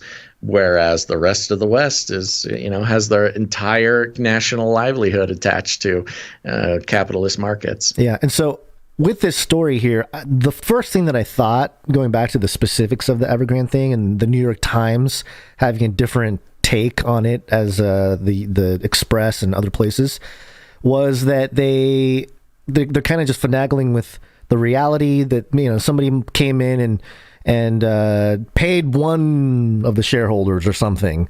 And there you go. It was met, but also not fully. You know what I mean? It's like a weird slippery slope. It's bad news either way. Well, I say, it's bad news either way. NASDAQ.com just published Evergrande faces default deadline on a $148 million payment. Some bondholders paid, report. So that brings a little clarity. And then check this out. Cash-strapped China Evergrande Group 3333.hk. Ooh. Facing a deadline for coupon payments by Wednesday, yada, yada, yada, and the rest of the story. So 3333 HK. All right. Nothing to see here. Yeah. Yep. So there you go. Keep an eye on it. I'm going through right now. It doesn't look like anything has been officially clarified except for what you just mentioned. Somebody got paid. Somebody else got paid. So and some private person probably forked the money over and.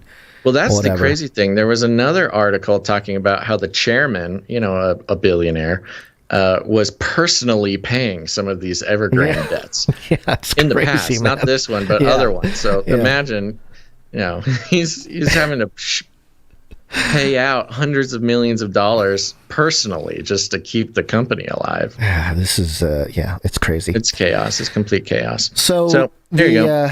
Got a clip here, a couple clips. This is the New York Times Climate Hub had their own sort of conference thing, and the title of this particular panel was very interesting. This session is about, it's called Oil, Money, and Power, How Competition Could Create a New World Order. And we have a great group of experts to talk about this. There you go. Huh. Mm-hmm. A competition can create the new world order. Yeah. It's very Straight interesting. Up, just saying sort of, yeah. And other than the economic part of it, which is certainly a huge part of the infrastructure here, we know that energy is a big part of the conversation as well, which is what makes Bitcoin this weird 21st century internet money, is the fact that it ties the monetary side with the energy side. And that's super one world currency-ish, Mm-hmm. So, all right. So this is, I think her name was Zephora Berman. She leads the fossil fuel non-proliferation group here. And she commented at this talk or this panel about competition creating a new world order. If we look into the future and clean renewable energy systems, then it shifts power dynamics and it shifts power in all of its forms, because renewable energy is by its nature decentralized. And there are some examples like Ørsted of fossil fuel companies that will become renewable energy companies. They are very few, because the incumbents are not set up to do diversified and decentralized energy systems where no one owns the wind and the sun. So ultimately you're putting in the infrastructure, but it's an initial, it's initial spend, and you don't control and own the future. Oh, so please. I think what's really critical at this moment in history is government spending. Because if you look at the economics of innovation, some of the big success stories that we've seen actually come from government spending first.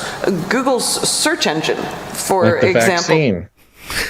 Google's, sure, I mean, yeah, the vaccine too, but also the Google search engine. You know, the government started that whole thing. It wasn't some dev lab. It was the government. It's true. Same with Facebook, CIA.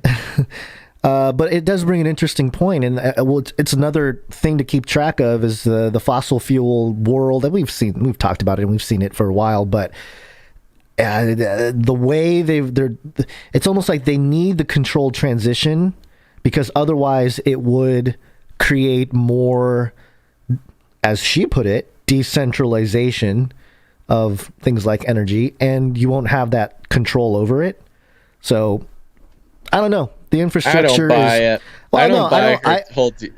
No, I'm not arguing with you. I'm just saying I don't buy this woman's. I think the decentralization is such a big buzzword. Yeah. She's like scrambling to try to shoehorn justify this concept in, and therefore we need more government spending. Make the government pay for it. It's so shilly. Like that's it's very shilly. Yeah. Anyway, that's it for the New World Order. That's all I had. Yeah. That's good. Well, we need to continue because we got to get you out here pretty soon. Yeah. So let's go into our second break here. It's break time! Come on, take a break. Second break. We're going to thank the producers who came in with their time and talent. We appreciate all of you providing content and providing some of the backroom type of stuff that needs to go on to keep the podcast rolling. Yes, including you Twitch clippers. Thank you. I'm seeing some clips coming in. I appreciate it. Let's keep it rolling. I love it. Yeah, I'll have some stuff to pick through after the show here to put online. Very nice. Yes, thank you very much for that. Thank you to Jade Bouncerson, who did the timestamps for episode 408, I believe. And we got one producer who came in with jingles. So let me, this page.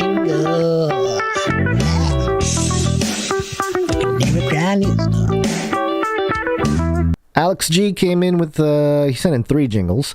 He says, hope you can use these, 1 old jingle, 2 new ones. And let's see here. This first one, War and Boom Boom Boom. I think we've played this one before. And you shall hear wars and rumors of wars. Oh. Yeah, I don't know what happened. I didn't even see you leave. Didn't even notice. Wow. Yeah. Whoopsie daisies. Okay. I'm back now. All right. I was in the middle of thanking Alex G for doing sending us some jingles. We had the War and Boom Boom Boom. That was the first one. Another BBB, Build Back Better. Great. The Soylent with all these supply chain issues. Soylent Green is made out of people. Silent Green is people! It's good ISO. And where in the world is Kamala? Really, where is she? Where in the world is Kamala? I think that one could make the cut. Who is saying that? Who is that voice at the end? I don't know. Kamala. Very good. Actually, she was. She's been popping up lately. Yeah, we'll get to it at some point. Thank you, Alex G. Appreciate the jingles there, and we will we'll take into consideration some of those being used for certain things. Oh, we can definitely stick those in for sure. And we also have some art to share with you. One art, please. And first up here, Dame Allie of the Skillet Nation. One art, please. Another one from Allie now. Here it is. Yep, here it is. Johnson & Johnson's Janssen CEO Alex Gorsky. Apple Inc. named outgoing Johnson & Johnson Chief Executive Officer Alex Gorsky to its board, underscoring a push to become a bigger force in health services. Gorsky, who has worked at Johnson & Johnson since 1988, is stepping down from the CEO job in January. He's overseen efforts to innovate in pharmaceuticals, medical devices, and consumer health services, experience that could be useful in Cupertino, California-based Apple. The tech giant has increasingly made health products a central part of its offering. That's included adding health sensors to the Apple Watch and creating new health apps, research tools, and fitness-related services. Quote, Gorski will bring decades of experience in corporate leadership and health technologies and a long track record of leading innovative and diverse teams around the world, Apple said in a statement. Arthur Levinson, longtime health executive and Apple's board chairman, said that Gorski's, quote, voice and vision will help Apple continue to make a positive impact on people's lives through the power of technology. Wow. There you go. What a great guy. Yeah. Gorski moving on from J&J and going north. Yeah, well, you Apple. know what? When your biggest product to roll out in the middle of a global catastrophe is only 13% effective after 2 months, it might be time to call it a day. And then Apple coming in, swooping in, and like, hey, let's see what happened there, but we can really use you. You know what I love about Ali's drawings with these politicians and executives and stuff? And I think we miss it a couple times. There was one a couple weeks ago where one of the eyeballs was turning into the lizard eye, and we didn't point it out. And I noticed it after the fact, and I was like, subtle. oh yeah, we need to look at the eyes of all of Ali's drawings because we have to pay attention to what she's conveying here. Just like the real lizard people, it's hard to tell sometimes. And the eyes, yes. And she does a very subtle lizard-ish eyes on beautifully all these done, people. though. Again, just magnificently textured wrinkles around the eyes and everything. I would not recognize this guy's face ever, but I will know now. About Gorski? Come on. Not a huge Gorski head, apparently, but I will now. Ali. Yep. Thank you very much. Very well done. Yes, thank you. Keep it up. Next up, we have Sir Dove. What are these from Dove? And he said, had the idea for this one last week after that article about the killing field of mummy penguins and realized I couldn't put it off any longer and needed to shed light on the situation happening there. So we go out to the icy edges of our realm to catch up with our future penguin overlords as they engage in battle with their new Schwabland foes. Hope you guys like it. Keep doing what you do, and I'll keep praying for yins. And this one, I honestly... Dove has sent a lot of art. This one might be one of my favorite ones. It brought it to life. We needed to see it, Gonz. And yes, if you remember, we ended one of the shows last week with a story about scientists who found the killing fields of mummified penguins. And of course, through our excellent quality analysis and deconstruction, we figured out that this was a battle between the Nephelite penguins and the incursion of the Antarctic, Nazi UFO bases. A lot of stuff happening down there that we wouldn't even know about if it weren't for Dove here. And that's what we have. We have a big Antarctic landscape, and in the background, a big ice pyramid. On the left-hand side, we've got a crashed Nazi UFO. And in the forefront here, we got our big 8-foot tall Nephilim penguin that we reported on years ago. And all around him are his little minions, his little mummy minions, little cute little guys wrapped up in mummy shrouds. But still kicking, still going around there, recovering from their bloodlust from the battle. And down in the right-hand corner, we have a burning Nazi flag with a penguin sort of standing over it victoriously. And in the back, there's a giant blue penguin, Gonz. What is that? Is that a ghost? Either a ghost or a frozen penguin. A frozen penguin? Pyramid. Maybe kind of reminds me of in Star Wars when Jedis die, they kind of get to come back as holographic. But it's overlaid over the pyramid, or it's in front of the pyramid, which leads me to believe that there's some kind of preserved for resurrection messaging going on there for the penguins. Yes, the Pharaoh Nephilim penguin. Yeah. So funny. Thank you very much, Sir Dove. Any other little? Oh, and you do have to notice on the Nephilim penguin, he's got 6 toes. Oh, yeah, she does. Yes, there's always something. Always something going on. Very subtle. Here. He has these gnarly teeth too. Yes. Well, all the better to eat you with, my dear. Yes. All right. That's fantastic. I love it. I want like a Nephilim penguin line of product now. And I want to be the first to support it. I do want to mention I have been doing better, not perfect, but better at posting all this art on our Instagram channel. Oh, yeah. Or account or whatever. Yeah. So we got plenty of cool content going up on the Instagram. If you're an Instagrammer, search for canary.cry.radio. That's our account. And yes, we'll post clips. We also put out the notification when we do new shows there.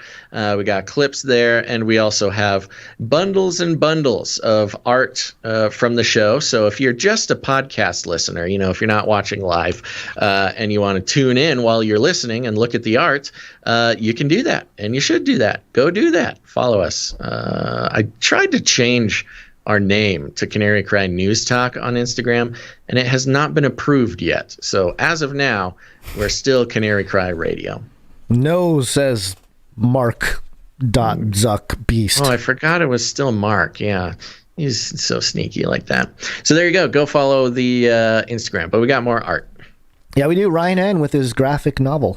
That's right. Ryan N. with his graphic novel. I wish this would let me zoom in. It does not let me do that. But here we go. We got the next page of the graphic novel from Ryan N. here. And the first cell starts out with Ben Giles sitting on his throne in the Ziggurat Temple. And it says, and Ben sat on the throne. Then did we do this one already? I don't think so. Or did I just read it? You might have read it. I think you read it, yeah. That's hard. I got to stop reading ahead because I get all mixed up. So Ben's sitting on the throne, and then his placeholders took to the stage. And we've got Lucius Falsus in his wheelchair, and we've got Duke, who is the sort of evangelist preacher type looking guy. And he says, brothers and sisters, listen up. Like Ben said, we all possess that divine spark, but none of you are living to your full potential. Lucky for you, that's all about to change if you follow the teachings of Benedict, Lucius, his father, and I, Duke, his prophet. That being said, here's the first teaching. Do what thou wilt shall. And then a hand raises in the crowd and says, hold it. You just said we are all divine, so why should we follow you guys? Oh, this isn't going to be good for this fella. I can already tell. Plot thickens. Yes. All right. Is this the beginning of a great rebellion, or is this something bad's going to happen to this guy because he went against the mandate? Who knows? Perhaps the rebellion starts now, or perhaps he will be made example of. Gonzo, you'll have to wait until next episode to find out what happens next. There you go. Thank you, Ryan M. That's I think that's all the art that we have for today. We're gonna do. Do you want to do the microfiction first, real quick? Do we have a microfiction? We do. Yes. It goes like this. Microfiction from Runk Smash. Here we go. The Astro Doc steps out of the remains of the Mag Octopod. I'm sorry, they're gone, G says sadly, burned up by climate change. Resolute in what he must do, Basil flips back to moments before they entered the hangar and takes aim at his former self. Oh, it's happening, God. The time loops. The hunter has become the hunted, has become the hunter, has become the hunted. It's a loop. I knew, this would happen eventually, guys. Yeah, Daddy always told me, you mess around with time travel, eventually you're going to have to kill yourself. Or get in some epic battle. Wise words against time travel. Mm-hmm. Good stuff. Thank you very much, Runk Smash. Thank you, Runk Smash. Canary Cry Meetup. Go to CanaryCry.Meetups.com. Find out if there's a meetup happening near you, and if there's not, go ahead and start your own. There are lessons, not lessons. There's a flyer. There's lessons. We've got There's a flyer life coaches and lessons with instructions of how you can make that happen. Easy peasy. Yep, very simple. Ciara's meetups. We have you said there was a report. Did we read the report? We got pics. We got pics. She resent it. You didn't see that? I don't know. It's okay. Read the stuff. Okay. We'll do the pics afterwards. Okay. All right. So SoCal meetup, Lincoln Memorial Shrine, December 4th, 2021, 1 p.m. The Lincoln Memorial Shrine. RSVPCRLauren93@gmail.com. She's also heading the Washington and Canada meetup, Peace Arch National Park, March 19th, 2022. My gosh, it's almost 2022, Basil. It's crazy. EU meetup, Mr. Jag at protonmail.com to RSVP, the Vienna Christmas Market, 27th of November. That's coming up as of this recording about 2.5 weeks. So if you're in the EU area, contact Mr. Jag. And there's a new meetup to report. You say 2.5 weeks? Did you give the actual date? Yes, 27th of November. Okay. I'm realizing I have a typo here, and it's a very embarrassing typo. Whoopsies. Yeah. So Josiah sent us a new meetup that he is doing between he did mention the North Idaho meetup, the second one, part 2 in January 8th. But before then, in December 20th, there's 2 typos there. I put 2022. I think it's 2021, unless Josiah is planning for next December, which I doubt. Oh gosh, Gonz, you got to get this together, man. We can't have people missing meetups because of this. No, they're not going to miss the meetup. I'm going to fix it right now. But okay, Baton Rouge, Louisiana. Woo! Yes, and we did receive a note that told us a little bit about the whole situation here. My days as a young Canarian began in Baton Rouge, Louisiana. This is Josiah. And I will be returning there to visit family for Christmas, so I'll be throwing together a CCMU, it's Canary Cry Meetup, on the evening of December 20th. The venue is yet to be determined. I hope to meet other Canarians from my hometown and surrounding area. Please reach out if you suggestions/requests. Love you guys. Thanks. Josiah. Sweet. So, yes, I'm going to fix this because it's embarrassing that I didn't spell Baton Rouge correctly and I put the wrong year, and it's a complete disaster. Okay. Yeah, Baton Rouge, Louisiana. There you go. It's the meetups are heading south, Gonz. I like it. I know. Not sure how far south we've had meetups. Was there a Florida meetup? Maybe there was like a Miami one. But this is great. Baton Rouge. So there you go, Louisianans, or if you're in the driving distance of Baton Rouge, plan on going to this meetup. It's going to be great right before Christmas, so bring candy canes. All right, I think I fixed it here. Baton Rouge, Louisiana, and cool. Yeah, it's a very cool flyer too. It's got the state. Yeah, he's nailing these flyers. Yeah, very well done. And yes, like I mentioned earlier, North Idaho Part 2, slated for Saturday, January 8th, 2022. It'll be a late Christmas, complete with white elephant gift giving, and wait for the location. So, what happened? Oh no! I lost my browser went to some other page. Okay, I'm back. Okay. Hey, this is a live show. Florida meetup, January 22nd, 2022. Do you know what that date is? It's a very specific date. January 2nd, 2022? January 22nd. 22nd. Well, it's 12222. Mm-hmm. That's it. It's my birthday. Oh. I didn't know that. Yeah. That's cool. Okay, good. Yeah, so Florida meetup, contact KM Brown. It's Gonz's birthday meetup. Yeah, it's my birthday meetup in Florida. I don't think I can make it to Florida by my birthday, but I can tell my wife that there's a group of people in Florida celebrating my birthday with a giant print of my face. Yeah, she's going to love that.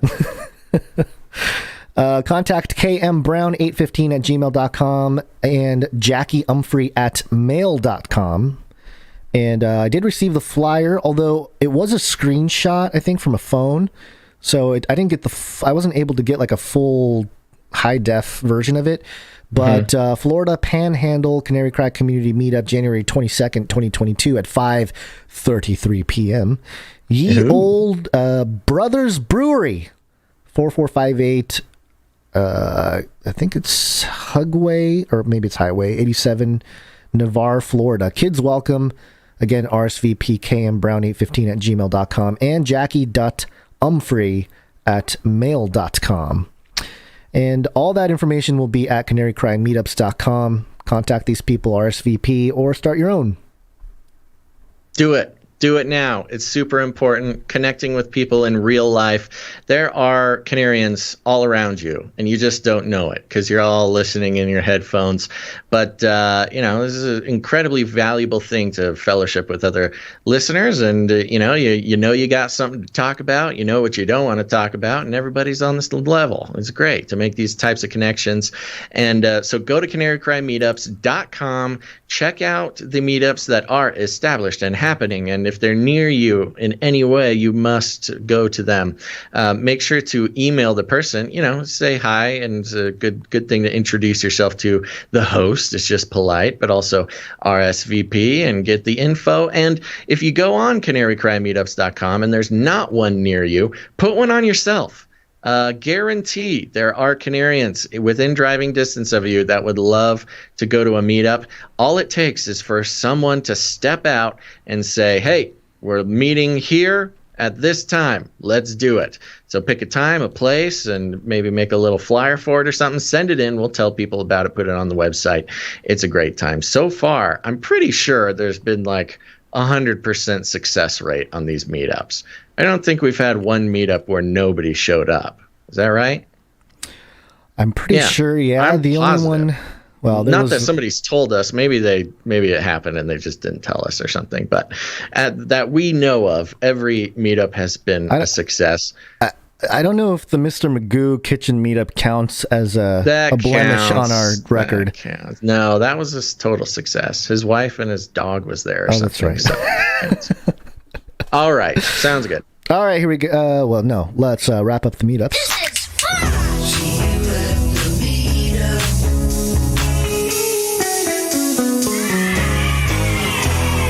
Yes, it's wake-up time. Hey, yo, wake up.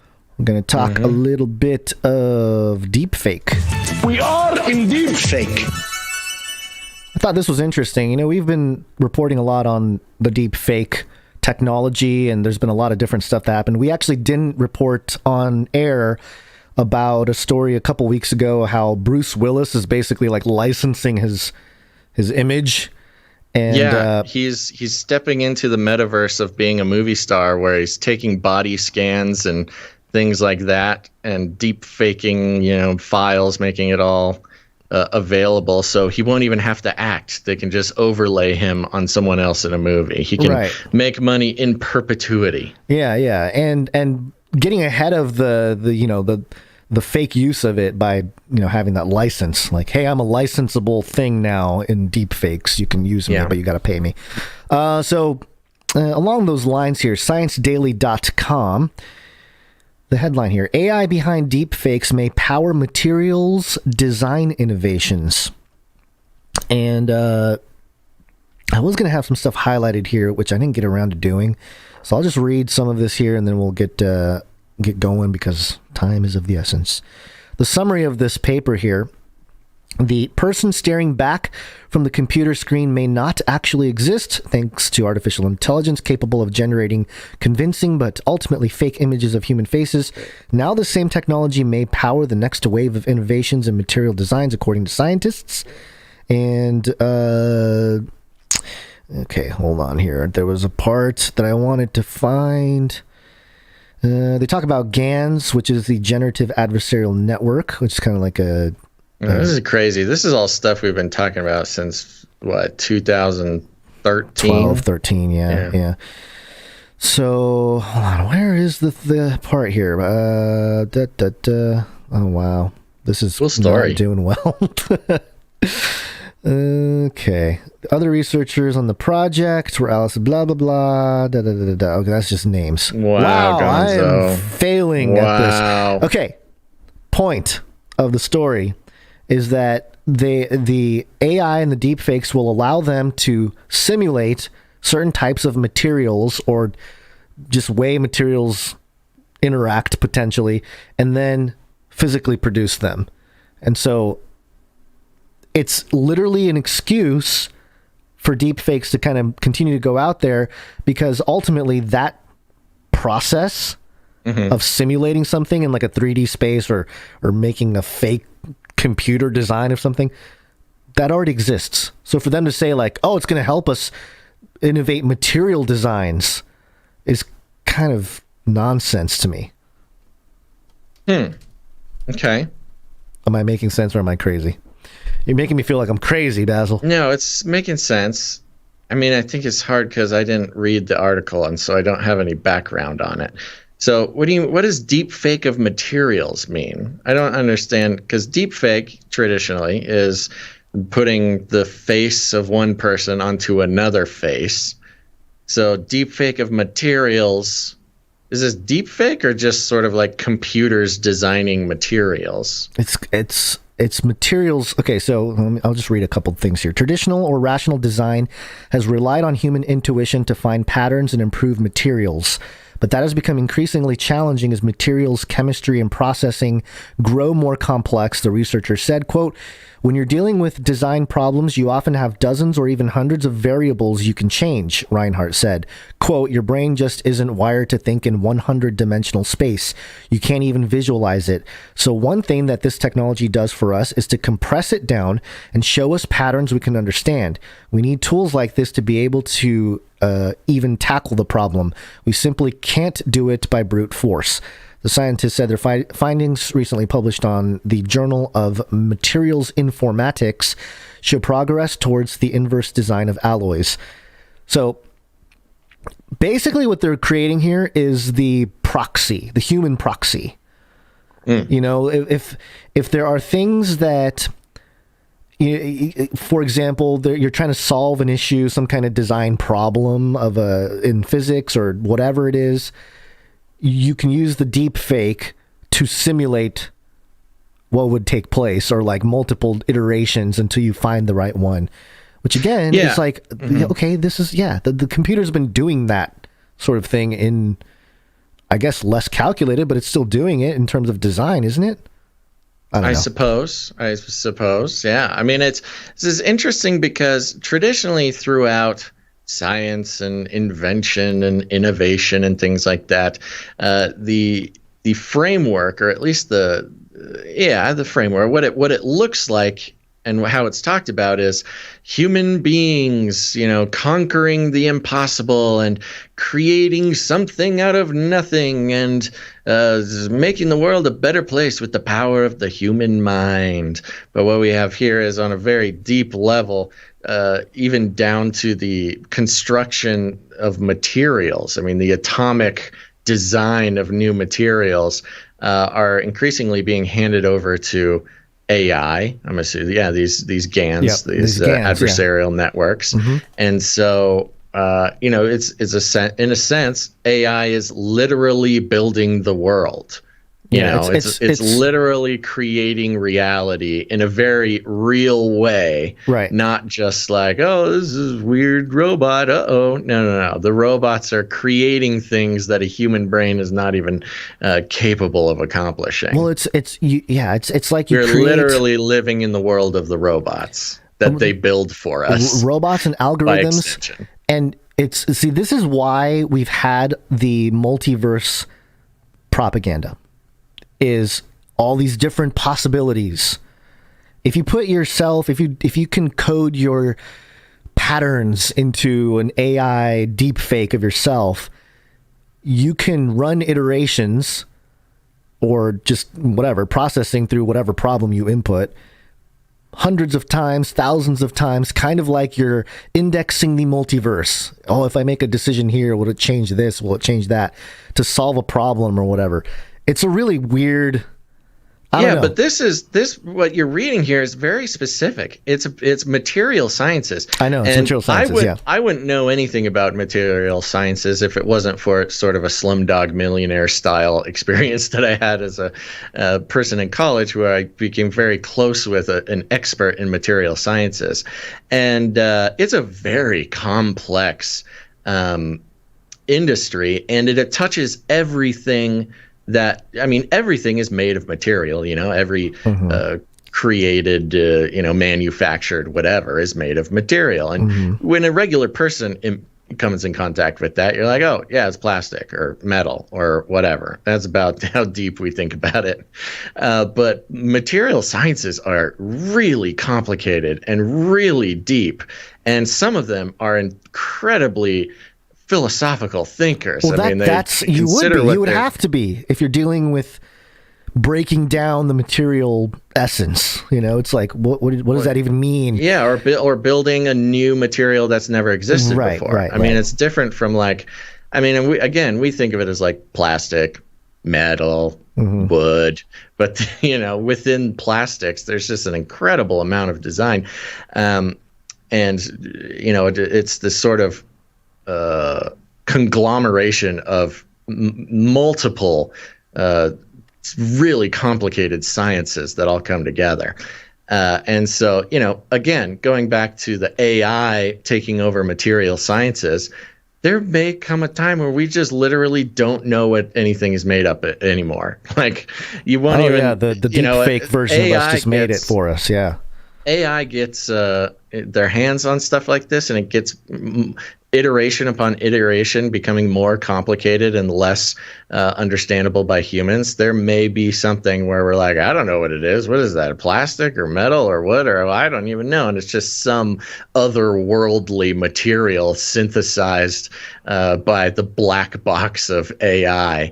And, who even knows? That's where your interdimensional materials will come out of. I know. That is very interesting. The thing that doesn't exist being brought into existence physically through a machine and a math problem.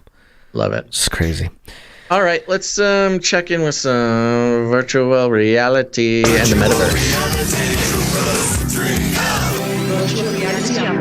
Welcome to the metaverse. That VR jingle, was that one of the very first producer-created jingles? I don't know if it was the first, but it was early. It was definitely one of the first producer-created jingles. Okay, I'm going to skip that one, Gonz. We're just going to jump right down to this one, which is from TexasMonthly.com. Yeehaw! And the headline, first of all, do you have that Called It jingle loaded up anywhere where you can reach it? Called it. That's right. Longtime listeners, this will sound very familiar from the early days of exploring VR and the potentialities of it. And once again, we called it. Headline, Can Virtual Reality Make Older Adults Happier and Healthier? Okay, what does that mean? Sally Fonda hasn't been scuba diving in 20 years. She was 70 the last time. Now, at 90, the former bodybuilder is about to jump into the deep again, this time into a cage that will protect her in the shark-filled sea. Quote, I'm ready to get in the cage, shouts Fonda, the daughter of silent film star Gloria Fonda and distant relative of the other famous movie Fondas. In reality, there is no shark cage here, no sharks either, and certainly no ocean. Fonda has virtual reality goggles strapped to her head, and she's sitting in a padded swivel chair inside an activity room at Atria at the Arboretum, a senior living apartment complex in northwest Austin. It's there that she dives into an immersive experience, an underwater scene filmed in 360 degrees.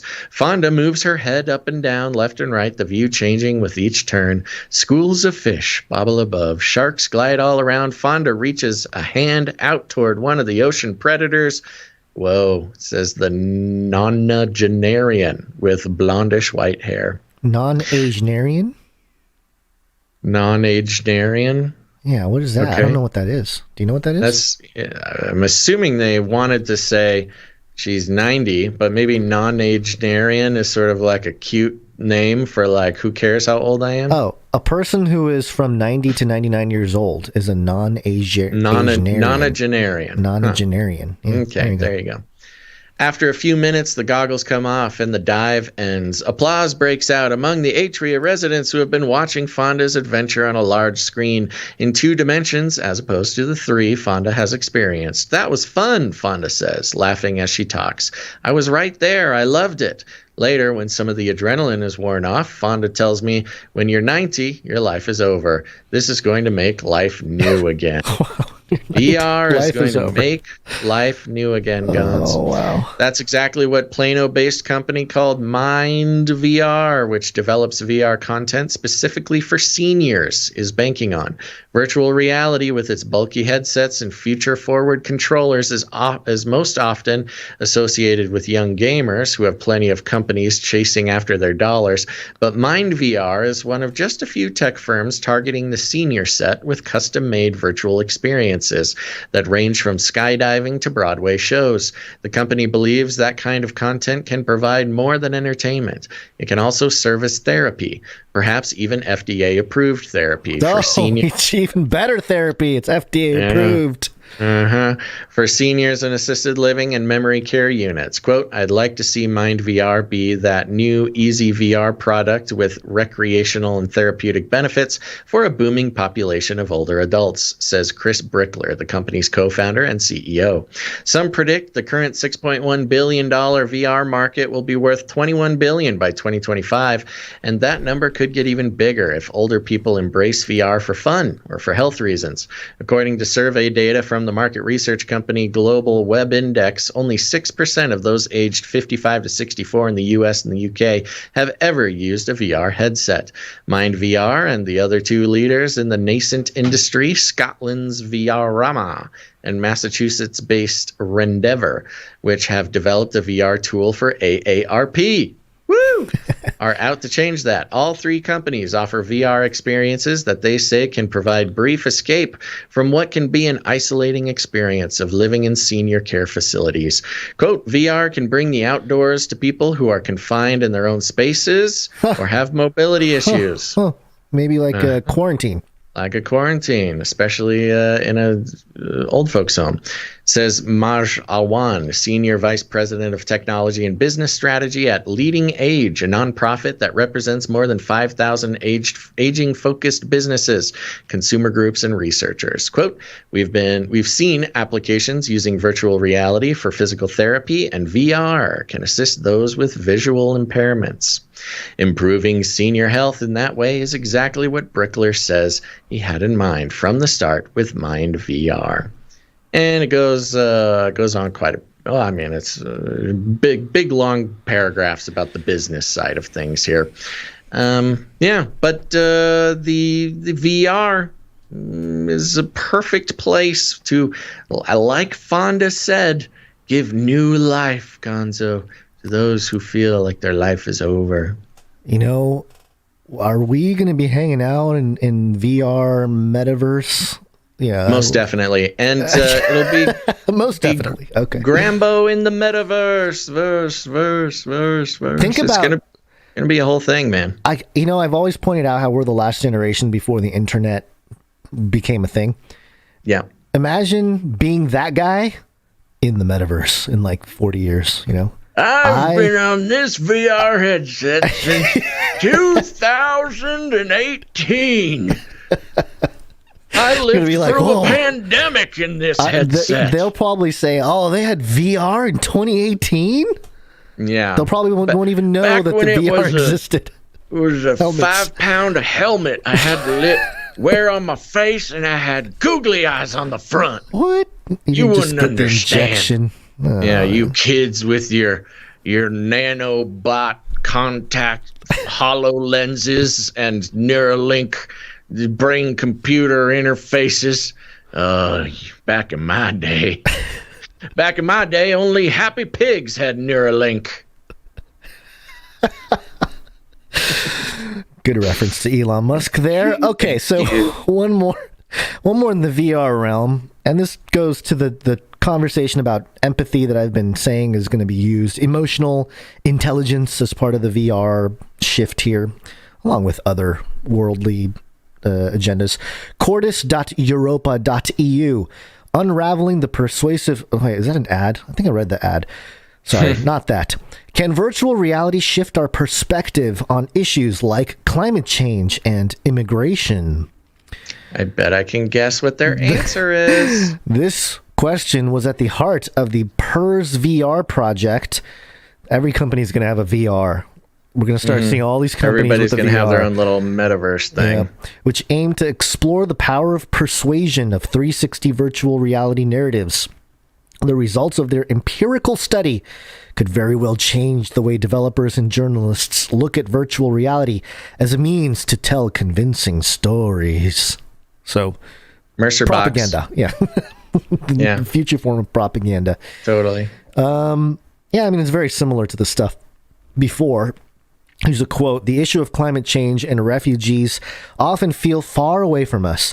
We may hear about or even see images of poor quality of life in migrant camps or the Arctic melting, but eventually as we turn off our TV or close our newspaper, things become increasingly abstract and less emotionally grasping.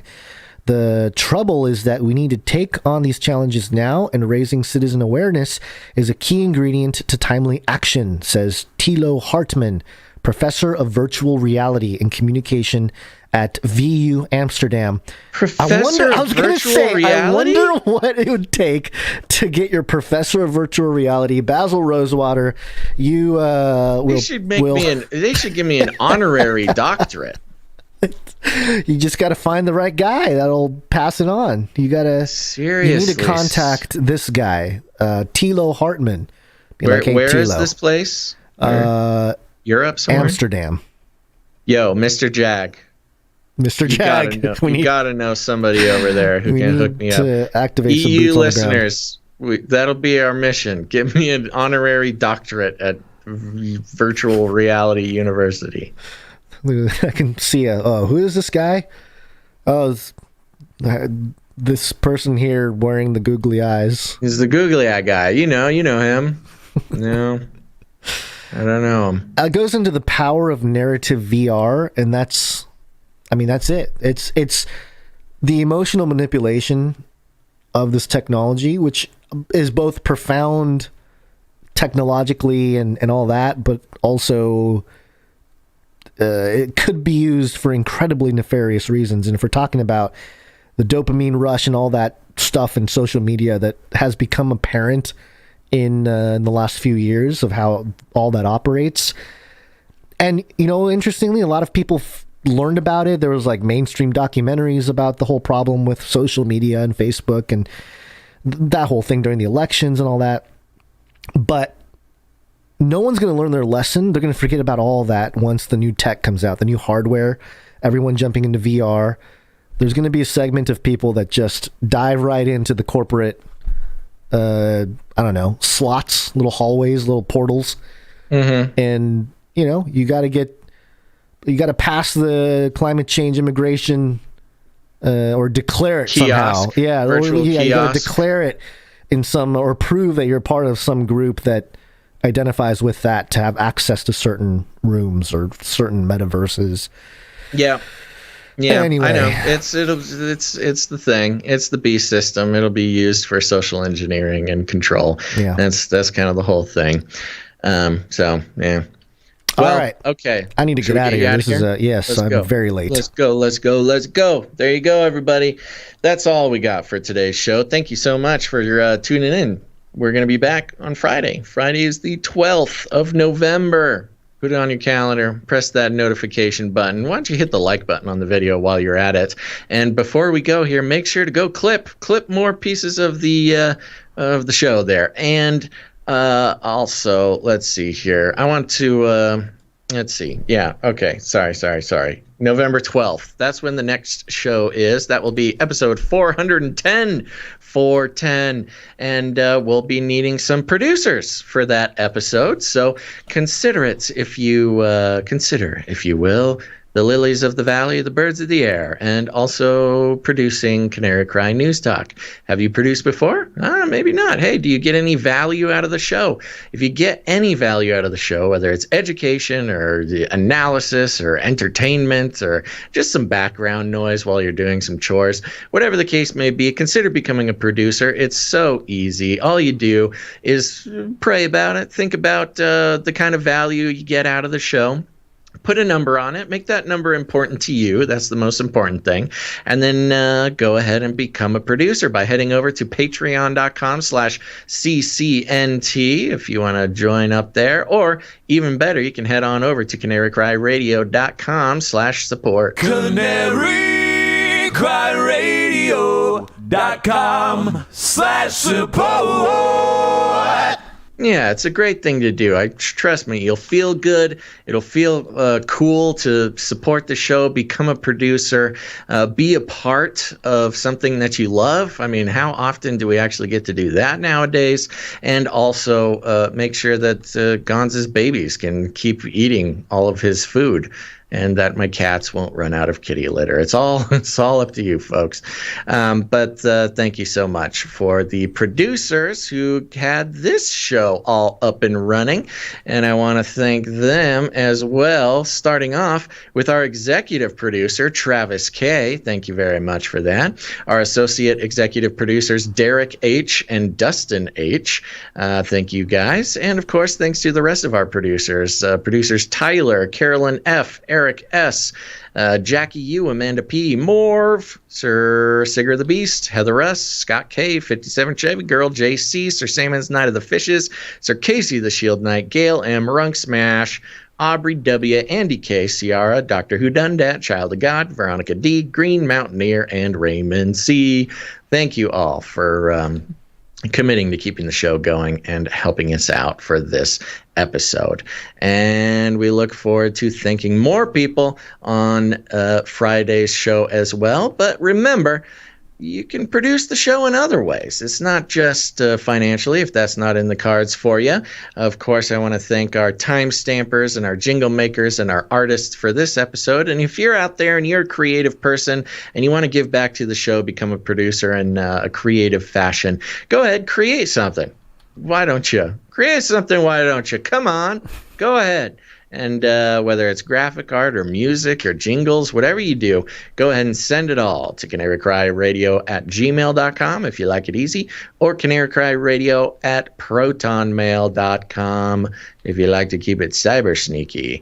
I want to consider as well, Gonz, quick production meeting, thanking clip people. I think that is a producership that is super valuable, and I want to make sure to start thanking them as well. So if you send in clips of the show, or if I'm able to identify if you clipped it on Twitch or something, send me an email or something. I want to thank producers who clip the show, because I would really love to get a few clips, 2 or 3 clips from every episode that we can post. Just put out there, let it spread it across the cyber landscape, and just put some out there for people to find the show, etc., etc.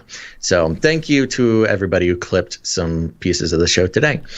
Okay, now there's other ways to help out the show, like leaving ratings and reviews. That's right. I saw some great ones come in this week. I can't wait to read them on Friday's show. But hey, if you're out there, there's still time. You can still leave a rating and a review to help us kickstart those algorithms this week. It's super easy to do, and it may seem trivial, but it is actually very important. And it's something that Gonz and I literally have no control over. It's all you guys. And so, you've been listening to the show for a while. Maybe you haven't left a rating or a review, and it's time to do that. It only takes a second, and it really, really means a lot to us. So please, if you can, leave a rating and a review on Apple Podcasts. You can do that if you have any Apple device, whether it's a computer, phone, or tablet. Search that device for Apple Podcasts. It's a little purple icon. Click on that. Search for Canary Cry News Talk. Subscribe to it, and then leave a rating and a review. I love reading ratings and reviews, and I am honor-bound to read them live on the air every Friday's show. So I'll be reading those this Friday. Thank you so much. I think if you leave reviews today, right now, I think it'll make it through the system. And then it can be read on Friday. So if a few more people could do that, that'd be great. But you can also help out the show just by sharing it, just share the show. Put it out on your social media. You might think, oh, I don't have a lot of followers. Oh, nobody listens to me or whatever. I don't want my mom to see the weird podcasts I listen to.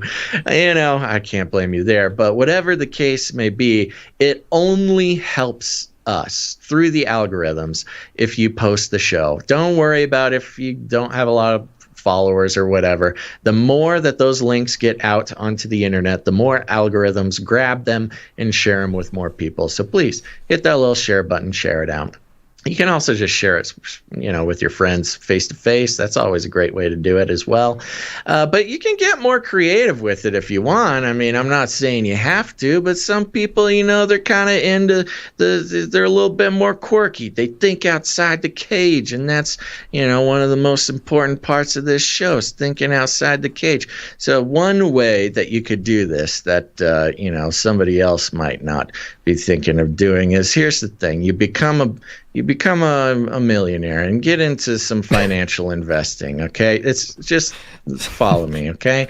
Then you're going to be looking around the world for some places to put your money because you don't want to keep it in cash. I mean, cash, you're just losing money at that point. You need to find some good, honest investments to put that into. Something that'll give you a nice return, something 5% or more on a yearly basis, something you could really sit back and just live off the interest. And perhaps you're looking over in foreign markets like China. I heard about this one company, Evergrande. They're having some problems paying their bills. I mean, I'm just saying, if you're looking for a place to put your money, I know a whole bunch of Chinese real estate guys I don't know if really I want to go to that well. I'm going to chime in. You just go call the SEC right now. Tell them that Basil is telling people to give their money to the Chinese government. Well, you don't have to. I'm just saying, But once you really bail out some of these giant, irresponsible, evil corporations that are vampirically living on the lifeblood of poor people and sucking them dry with their rent. They're raising the rent. They're taking advantage of everybody. And, here's the thing. Once you invest, you get some of those shares, those sweet, sweet B-class shares, get some voting rights. And here's the thing. When the investors meeting comes around, you start a revolution, baby, and you tell them, Evergrande, we're taking all our money out, and you're going down unless you change the whole company name to listen to Canary Cry News Talk 3 times a week and think outside the cage. That's right. The Evergrande has now. Beep, beep, beep, beep, beep, beep. This just in. Big news from the Chinese Real Estate Corporation, formerly known as Evergrande. They have changed their name to, let me see, did I get this right? Yes, yeah. It says, listen to Canary Cry News Talk and think outside the cage Incorporated. It's a weird choice, Sandy, but you know what? The Chinese government supports it. And looks like shares are skyrocketing. Oh, how I would love to be an investor and listen to Canary Cry News Talk, think outside the cage Incorporated. That's just one way to do it. You don't have to do it that way. Some people just very intense and. I'm just trying to get out of here as fast as possible. You don't got to do it that way. You can think of something else. That's just kind of like a, inspo, as the kids say nowadays. But other than that, we like to call it rattling cages. And if you need any more instructions, here's what you do. You walk right up to them, you grab them by the cage, and then you shake it. The end of the world occurred pretty much as we had predicted. I want to shake things up, stir up some controversy, rattle a few cages. Hey, stop that! You'll never silence me. I'm the last angry man, a crusader for the little guy. Leave the bird alone. Never. Rattle a few cages. Rattle a few cages. The human race will have every opportunity to improve. And if they don't? Ask Noah. That's right. Just ask Noah. Gonz, any last words? Enjoy 11/11, everybody. Oh, yeah, that's tomorrow, huh? Yep. Not a show day this year, so. Not a show day. Okay, sounds good. Mm-hmm. All right, everybody. Make sure to come back on Friday, November 12th for the next show. And thanks for listening to this episode of Canary Cry News Talk. Make sure to tune in next time. But until then, think outside the cage.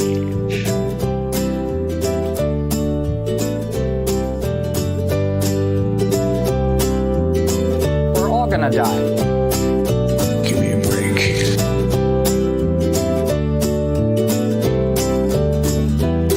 We should invite fewer people to be born. I do kiss people on the forehead. I do kiss people on the cheek. I do kiss people on the hand. I do hug people, men and women. Look it up.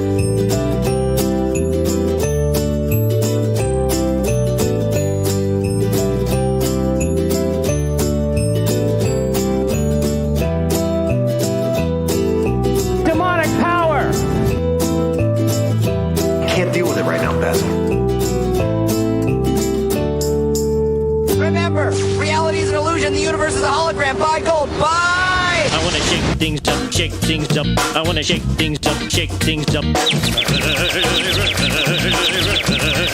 Leave the bird alone. I wanna stir up some controversy. I wanna rattle a few cages. I wanna rattle a few cages. I'm the last angry man. You'll never silence me. I'm the last angry man. I'm the last angry man. You'll never silence me. I'm the last angry man. A crusader for the little guy. Little guy. Little guy. Well, we'll see about that. Whatever, Illuminati. In the future, humans will be confined in a people's zoo. I'll keep you safe and warm in my people's zoo. I'll keep you safe and warm now in my people's zoo. You, yeah, you in my people's zoo. I'll keep the cameras on.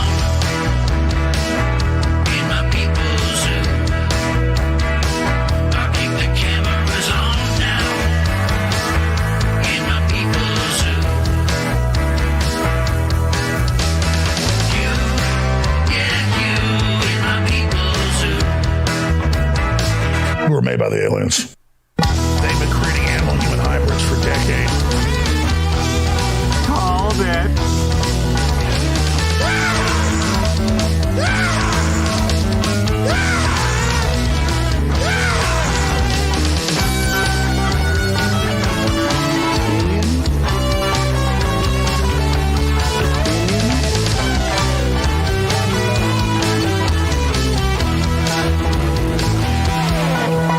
I'll make you fat and sassy in my people's zoo. Screw your freedom. I'll make you fat and sassy in my people's zoo. You, yeah, you. You, yeah, you. You, yeah, you. In my people's zoo. Congratulations, you are being rescued. Please do not resist. I'll keep you warm and safe in my people's zoo. Do not come back, you Nazi psychopaths!